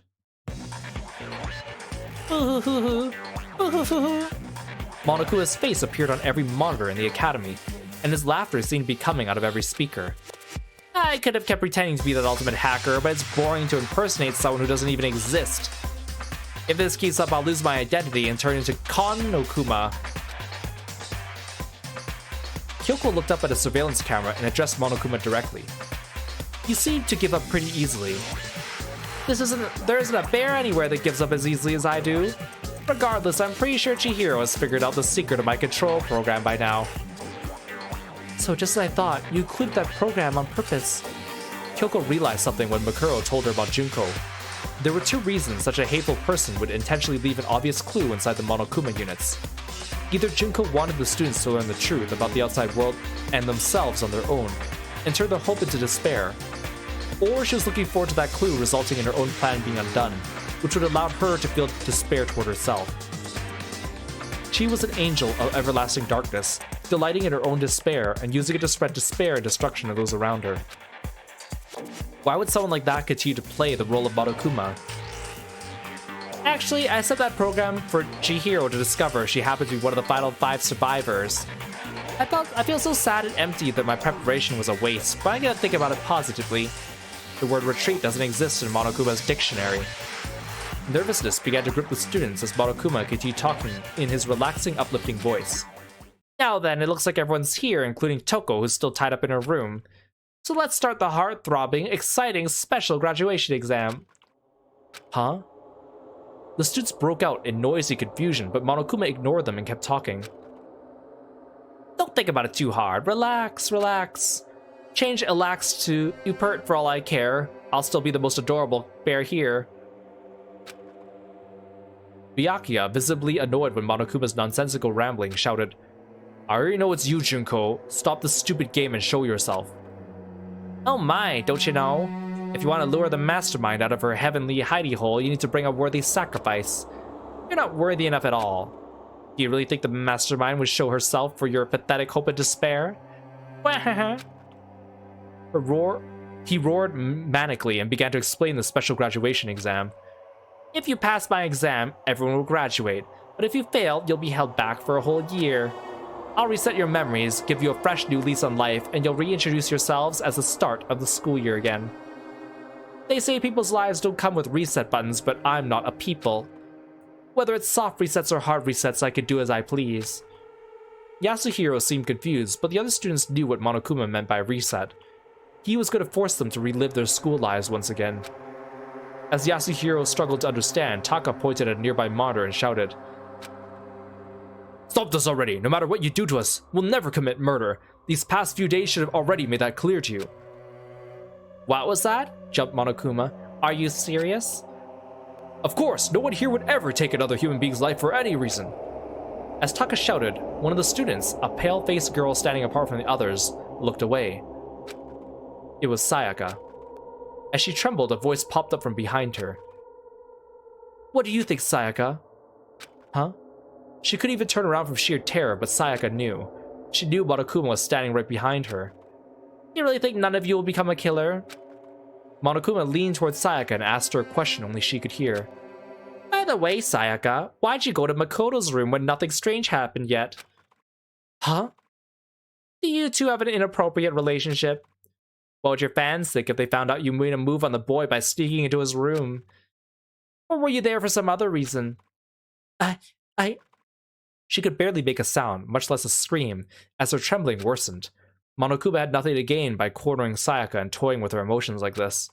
He simply wanted to see the young singer fall into despair over her true character. And for that reason, Monokuma did not relent. Hey, what were you trying to do to your close friend you've known for the past 2 years? Her determination from last night blended with the memories Makoto had recounted and ate away at Sayaka's mind like a disease. Or Sakaya, it says here. As her mind began to rip itself apart, she fell to her knees. A clear ball, flying at just under 105 miles per hour, struck Monokuma in the mouth with enough force to sink to his face. The speaker in Monokuma's mouth was immediately destroyed as his body rolled into a wall and stopped moving. Sayaka came to her senses and looked where the ball came flying from. She saw Leon breathing heavily as he stared intensely at Monokuma. Yasuhiro grabbed him and yelled, Dude, why'd you do that, Leon? That crystal ball is really valuable. Leon had stolen Yasuhiro's crystal ball and thrown it at Monokuma. That Monokuma bastard was trying to take Sayaka hostage. What was I supposed to do? Dude, that crystal ball cost me $2 trillion. $2 trillion. They don't even print that much money anymore. Oh, bullshit. Besides, if the world's all screwed up, what the hell are you gonna need money for anyway? But if it's safe out there, I'll just join the major leagues or whatever and pay you back. Well, I can pay you back doing something else besides baseball. As the two argued, Sayaka fell to her knees. Hey! Shouted Leon running toward her. Sayaka, are you okay? She looked at him and stared blankly. Leon. She had made up her mind, and she raised her head as she said, there's something I need to confess to you later. What? Seriously? Sayaka was staring at Leon so intensely, he briefly forgot about the current situation. Not just to you, but to Makoto, and the others too. Sayaka had made up her mind to confess the sin that was weighing heavily on her heart, but Leon seemed not to hear the latter half of her remark. He ran back to the others, slapped Hifumi and Yasuhiro on their backs, and shouted, "Alright everyone, let's ace this exam or whatever, get the hell out of here already. There's no way I'm gonna let my happy memories of this place get taken away." The Monokuma inside the monitor responded, Fine, now things are coming to a boil, let's start the graduation exam. Sakura, who had been outside the dormitory, suddenly appeared with some information. The Monokumas in the hallway are acting peculiar. The students all moved to the main building to see what Sakura was talking about. There they saw 50 Monokumas standing in 2 rows along the walls of the hallway, and one standing at the very end of the hall. There was something strange on top of this Monokuma's head. An enlarged version of the escape button that Makoto had obtained for the Mono machine. As each student took in the sight, an announcement rang throughout the school. The me at the end of the hall has a button on top of his head that'll open the main entrance. You'll have 15 seconds to get that button, and if you do, I'll let you have it in place of a diploma. The students seemed surprised by the straightforward explanation. Only Celeste remained calm, and she asked Monokuma with a bored look on her face. Of course, it is not as simple as running up and taking it, is it? Oh ho ho, how mean. Do I look like the kind of headmaster that would interfere with a student's graduation? Forget the gunfire salutes, I'm gonna send my graduates off with some fireworks. 100 fireworks to be exact, enough for 20 seconds of hardcore partying. The more perceptive students immediately realized what he was talking about. The bombs installed inside each Monokuma. They would explode one after the other, filling the hallway with fire as soon as time started.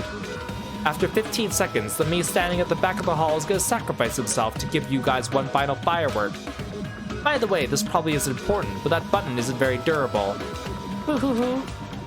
This graduation exam was Monokuma's way of saying that he had no intention of letting anyone leave.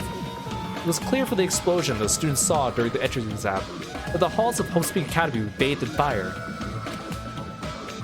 Even if someone was lucky enough to survive the explosions, the burns of their body alone would be enough to send them into a fatal shock. Their lungs might be completely incinerated by the scorched air before that. Even if they sacrificed one student to run through, their odds were low they would even succeed. But there was no reason for every student to run in at once, either, and a shadow of despair fell upon their faces. Nice, very nice. I always want to take a picture so I can have those faces as a souvenir. As Monokuma laughed from behind the monitor, Sakura stepped forward. I'll do it. I've only seen the explosion once, but I believe I'm capable of withstanding its power. No, shouted Aoi. You can't. Even you couldn't handle 100 of those explosions. Sakura shook her head. I'm the only one who even has a chance. Oh man, Sakura is such a good person. Suddenly, Mondo remembered the motorcycle he parked inside the dormitory and said, Hold up, that motorcycle may be fast enough to go through the explosions. I'll do it. Don't be hasty, urged Sakura.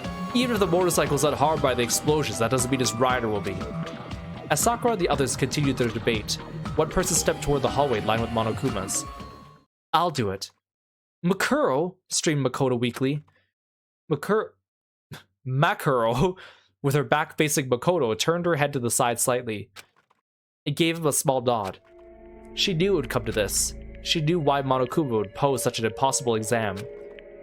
Junko's already looking forward to the next despair game. She's going to erase everyone's memories, including mine. She just wants to torment us and fill us with despair before that happens.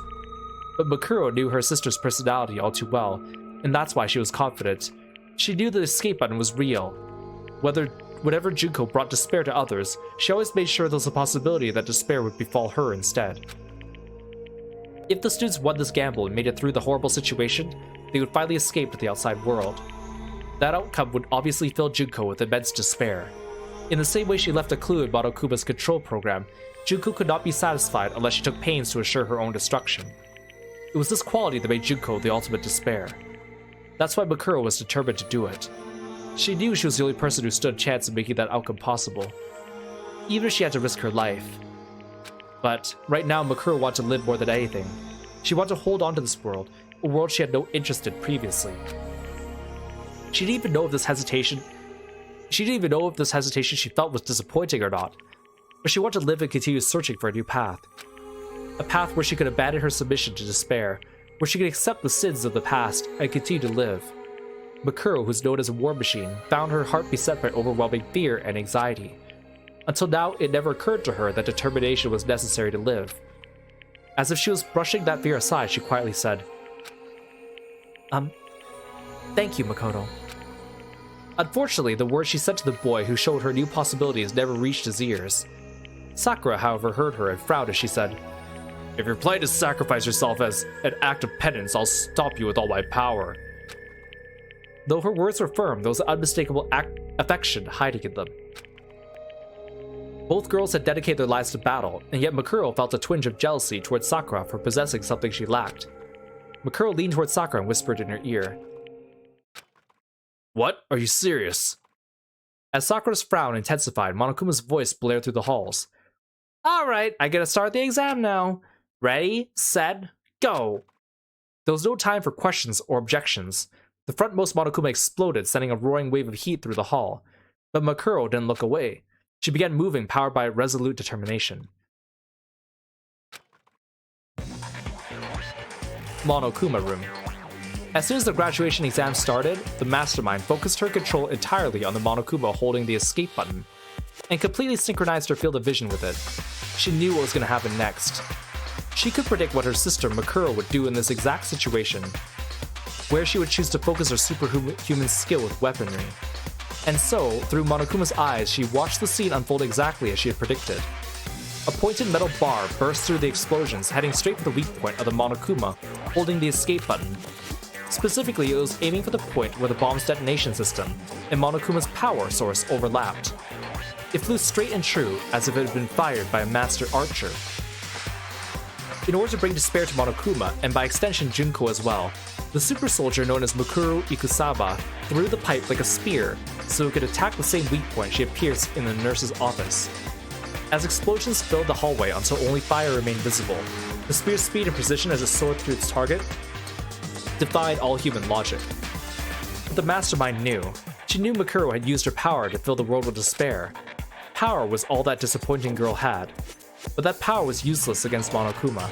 The mastermind had predicted that Mikuro would put all her effort into that throw, and Monokuma caught the metal bar perfectly between his hands. The force of the throw knocked Monokuma back several yards, but the pointed end of the bar never pierced through his chest. Well, that was disappointing. The mastermind turned to look at a different monitor. She wanted to see the look on Makuro's face when she realized she failed to strike Monokuma. The despair of seeing the final Monokuma explode right before her eyes, completely obliterating the escape button. She wanted to sear this memory of her disappointing sister's final moments as her newfound hope sank into a dark pit of despair. On instinct, she turned her attention to the surveillance camera that hadn't been destroyed, but instead of seeing Mikuro and the others, she only saw Sakura, who looked as though she had finished launching an attack. Huh? She only thought it was strange for 1 second, but then the hopelessly powerful mastermind completely understood the situation and shifted her point of view to Monokuma.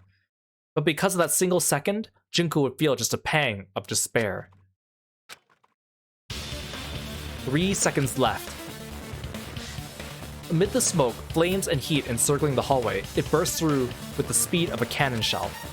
It glared at Monokuma with hot boiling eyes that betrayed the icy expression on its face, and then, sharply, swiftly, strongly, it transformed into a living weapon that cuts through everything, revealing its true form in that hall of despair. 2 seconds left. Monokuma, who's still holding the metal bar in his hands, tried to move, but at that exact moment, the living weapon carved a path through the flames and appeared before him. Its body, which had never been wounded on any battlefield, was sustaining all manner of burns and injuries. But even so, it did not falter. The fire in its eyes never flickered once. 1 second left. The living weapon, Mikuro, slammed her knee into the back of the metal bar that Monokuma was holding. The sharp tip of the metal bar pierced through Monokuma like a rail spike, shredding the detonator and its power source into pieces. Time's up. The 100 explosions ceased and smoke blanketed the hallway. Mikuro had dived into Monokuma, and the pristine escape button now rested in her hand. She and the other students of Homespeak Academy had passed the graduation exam. It was only a small amount of despair. Monokuma had tasted it in only 3 seconds.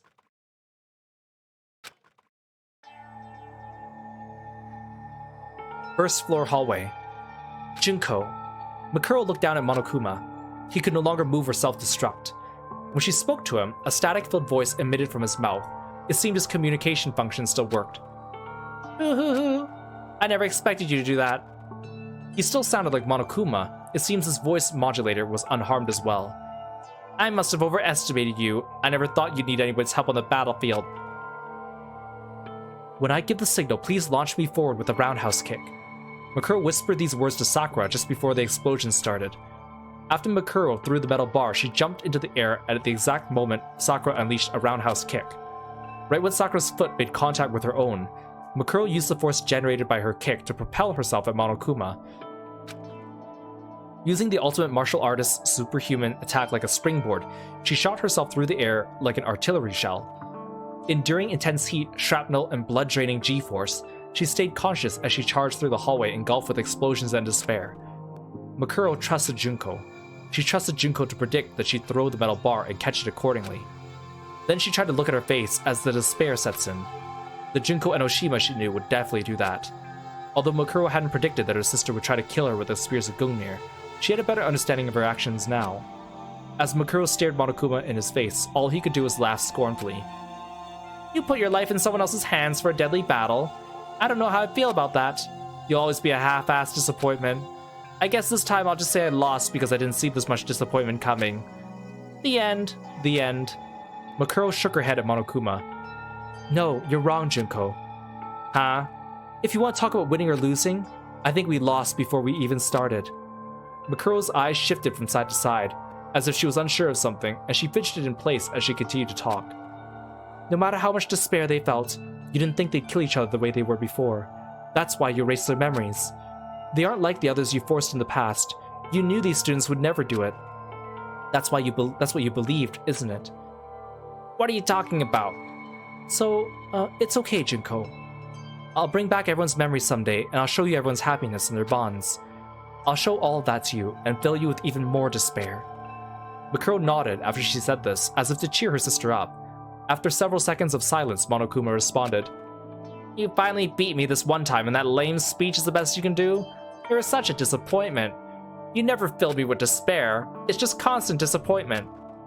After pouting like a sore loser, Monokuma continued to speak in his usual tone. But you guys will be back. And when that time comes, I'll invite you guys to a wonderful place. I found out about this fun island while I was running things here. Monokuma's laughter filled the room before the static finally cut out, and his remains fell silent. He wouldn't be talking again anytime soon. The mastermind was already preparing a new despair to bring to the world, and to the students of Hope's Peak Academy, Junko included. In the end, the mastermind stayed in her Monokuma persona until the very end, and Junko Enoshima never showed her face again. It was as if she resented the despair Makuro had given her. That thought almost filled Makuro with despair. When she heard her classmates calling for her, she sealed that despair into the depths of her heart.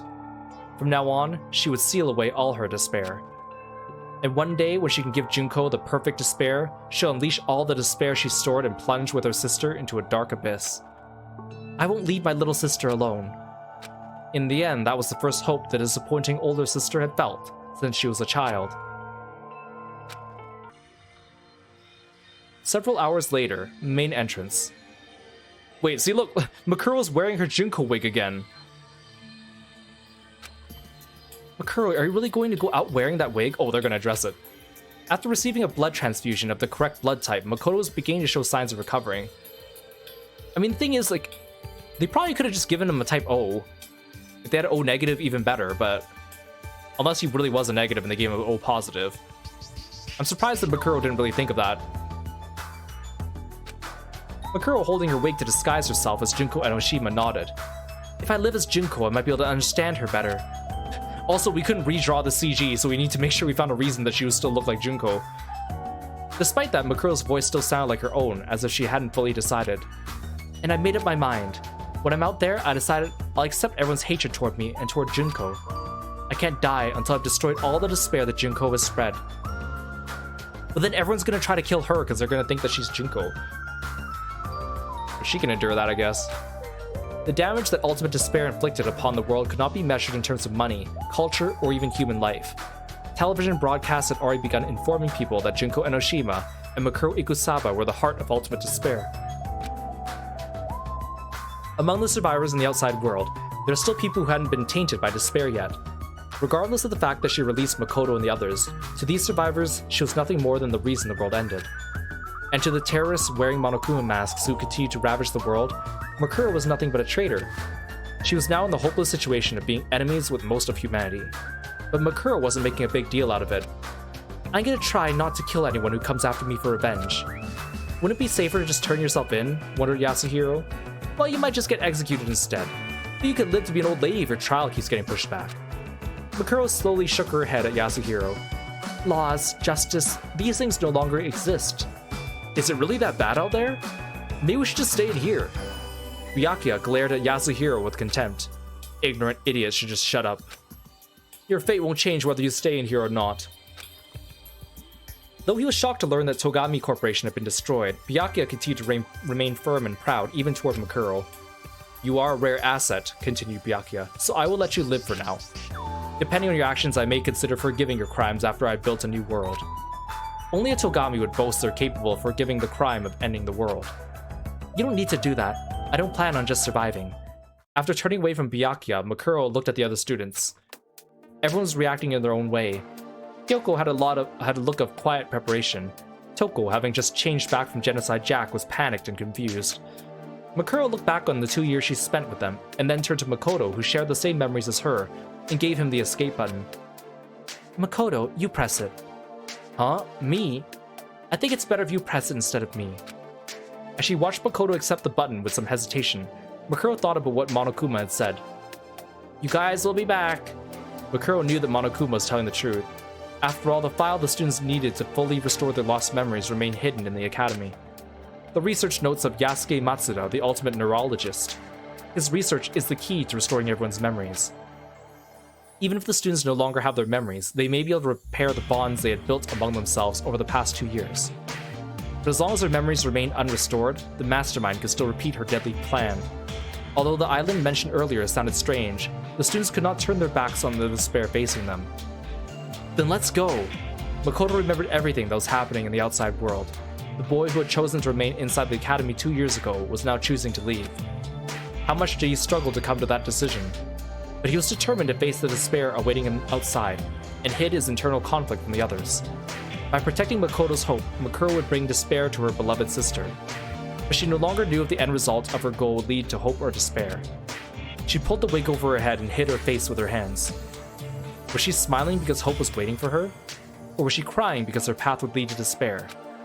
When she lowered her hands, her fear was devoid of all emotion. Makuro no longer knew what expression she should wear on her face. At the same time, Makoto pressed the escape button. A siren began to wail as the turrets retracted into the ceiling. From beyond the heavy door, a bright light appeared.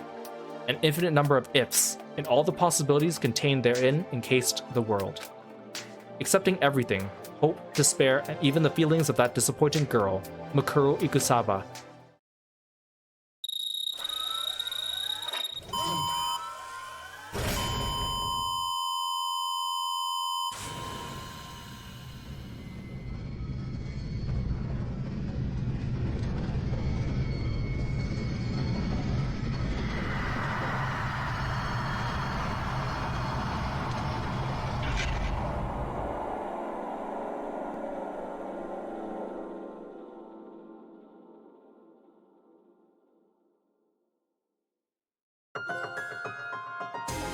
Danganronpa.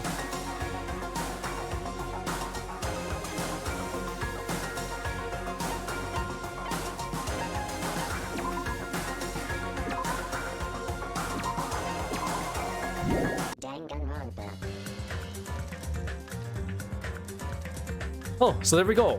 Danganronpa F. So so now we've seen all the last things in the gallery. So in the event gallery, the one thing that we were missing was from the island mode.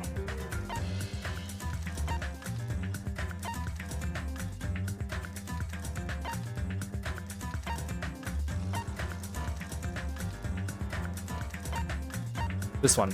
Usami beats the crap out of Monokuma. That was from the island mode. So that was the only one that we were missing. And then in the movie gallery, the last one we were missing was the cutscene that we just saw. And Vice, thank you so much for the bit. I really appreciate it.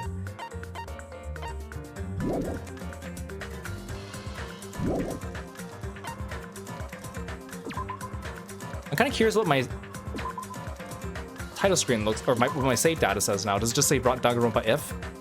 Oh, it still says the same thing. Okay.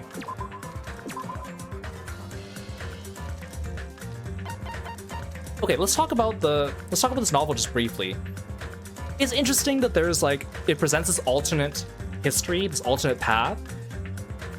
And more importantly, I'm glad it gives some characterization to Makuro, because again, Makuro was a largely unseen character in the first game that we didn't really get a chance to know. So it's nice that we actually got a chance to know her. And also like her whole like relationship with Makoto is kind of cute. The novel was longer than I thought, but I think it was the right length. Because there were a lot of times where I was kind of hoping it would end, but I kind of figured like, oh, but if they ended it now, it would feel a little bit premature. I felt like it was just the right number of plot points to go through to lead to that climax and then have some falling action and end it. So I like that we had some characterization for Makuro. The whole thing about her being ultimate soldier and ultimate despair, but also conflicting with her newfound hope with Makoto is an interesting dynamic. I'm glad that most of my favorite characters actually played a pretty big role here. Like Makoto, Kyoko, Sakura were all characters I really liked in the main game, and they were more prominent in this game. Even Genocide Jack, even though kind of silly, the way they describe her movements is kind of fun because we didn't really see her moving in the main game, right? We just see static portraits. So it's kind of interesting to see that described. Even characters that died like earlier on, like Sayaka, Leon, Chihiro, Mondo, got a little bit more screen time than like characters who survived towards the end, like Yasuhiro and Aoi. But again, like a cast this large with like 16 characters plus Monokuma is pretty big to manage in a novel, especially if they're all in the same scene at the same time. So of course a lot of characters will not get dialogue, which makes sense. So it's fine because it's just an additional story and not like part of the main story. But otherwise, a lot of those characters kind of got left out. So if you're a fan of one of those characters, that's unfortunate for you. I do like that, like, Kyoko, because of course I like Kyoko's personality and her whole like analyticalness, looking over everything and then deciding what to do. That highlights her good parts. I do like that it highlights a lot of how like Sakura is so noble and willing to sacrifice herself for others in addition to just being a badass, which is cool. Even Mondo being like, you know, wanting to save Makuro out of like a sense of like duty is also like a good part of his personality that we kind of got overlooked, right, in the previous game. So I'm glad that we're seeing all this, or even like Sayaka wanting to apologize to Leon, I think was also a nice little small addition as well. I will say that the relationship between Makuro and Junko is kind of weird. Like, it is interesting to see a novel where Monokuma is switching between Monokuma and Junko, so I think that's kind of nice.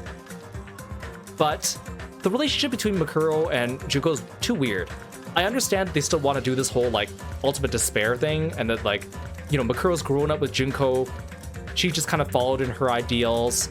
So even if Junko was like, you know, objectively a bad person, Makuro still wants to respect that she wants her sister's wishes. Like, she's still her sister, so she does have a level of caring towards her. But the way that this caring manifests towards like, I want to make Junko feel despair, or like, oh, I love her, so I want to give her some despair. That was a little bit too weird for me. Like, anytime Junko's involved, right, we hear the word despair and hope way too many times in Danganronpa, that it becomes a little hokey, right? The best parts of Danganronpa are not the parts about, you know, arguing hope and despair. It's about all the interpersonal relationships, right? It's about the characters getting along and then betraying each other and then learning why they got betrayed and then getting sad about it and then reaping their rewards and then doing it all over again. So having them just sit here arguing hope and despair is a little bit corny. And the fact that like Makuro, if Makuro like awakened to the fact that she wanted to protect Makoto and the others and want to defy Junko and believe in hope, that I could accept. But the whole fact that she still kept going back to like, oh, but I'm doing this also to give Junko despair. Like, I understand it from a logical perspective, but it was just too weird to me, I think. That being said, I'm also glad that the climax was not just a punch out. Like, I thought it would just be Makuro and Sakura fighting all the Monokumas, maybe with Mondo, but in the end it was still outwitting Junko. So I appreciate that it wasn't just a physical confrontation, but also like a mental confrontation. So I like that. I also like how Makuro, like, initially is everyone's enemy. Like, the fact that, like, she betrays Junko, but then all the students are suspicious of her, so then everyone is kind of against her, and that puts her in a really tight spot with, like, Sakura and Genocide Jack and Junko and Byakuya and everything. I do like that, because it's definitely something that would happen with this particular cast, because, again, the cast of the first game is a lot different than the cast of the second game. Has a lot more what I would think is characters that are initially unpleasant. And then it puts Makuro, like, as the underdog, despite the fact that she's very physically gifted. And then, of course, like, Kyoko being the one to bridge the gap, and then, like, Makuro overpowering the Monokumas, but then Junko uses, like, psychological warfare to turn the tables on her and put her in a bad position. Still makes her feel like the underdog, so you want to cheer for her, so I do like that. Overall, this was kind of like a nice addition to the game. Doesn't really add to the Danganronpa universe, not really beyond maybe just Makuro's characterization. It was just kind of a fun little read, I guess. I kind of wish that they at least still had portraits of the characters on screen, even if they weren't statically moving. Even if majority of it was done by narrator, it would have been nice if maybe, like, they did it Umineko style, where you saw the character portraits on the background with the text overlaid on top of them. I think just would have been a little bit nicer. Also because as a streamer, when I'm reading this out loud, sometimes you can't tell who's saying which quotation because they haven't said who the speaker is, so I just had to guess as I went and then correct myself retroactively. So sometimes I would use the wrong voice for the wrong character, although you guys probably wouldn't notice too much because I'm not good at doing a variety of voices. But maybe as a streamer, it just would have been nice to have character portraits on screen like Umineko style. It doesn't need to be Danganronpa style, where there's like a small text box at the bottom and the character portrait on top. I think it would have been nice if they did it Umineko style, but that's just a personal preference for me. I think it just adds more to a visual novel. But I think this novel was also published in, like, book format at some point too. So maybe it's because of that they didn't do it. I don't know. But with that, we have finished everything in Danganronpa 2, Goodbye Despair, also known as Super Danganronpa 2. Danganronpa 2x2 comes out sometime in 2027. We don't have an exact date yet. It was pushed back. That's the next game we're going to play. It has updated graphics and voiceovers for this game, in addition to an extra story mode that you could play right from the beginning, and they call that extra story mode Slayhem. So I don't really know what to expect, especially if we already know all the mysteries of Danganronpa 2, so I don't know how they're going to introduce new stuff. Obviously, we could have new murders, but I don't know what they're going to do for the conclusion or the finale. That would be interesting. I don't know how they're going to handle it for both new fans and returning fans. That might be interesting to see as well. So I'm looking forward to it, but also I'm glad to take a break from the series for a little bit as well. After we finish Danganronpa 2x2, we'll eventually play Danganronpa Another Episode and Danganronpa V3. Again, if you're interested in these characters, I implore you to go watch the Danganronpa 3 anime, not to be confused with Danganronpa V3, which is the game. Danganronpa 3, the anime, actually covers what happens to the cast of Danganronpa 1 and 2 during their school years and after the events of Danganronpa 2. So if you're interested, check it out. Other than that, I'll find someone to raid, and until then, fight on, froggy friends.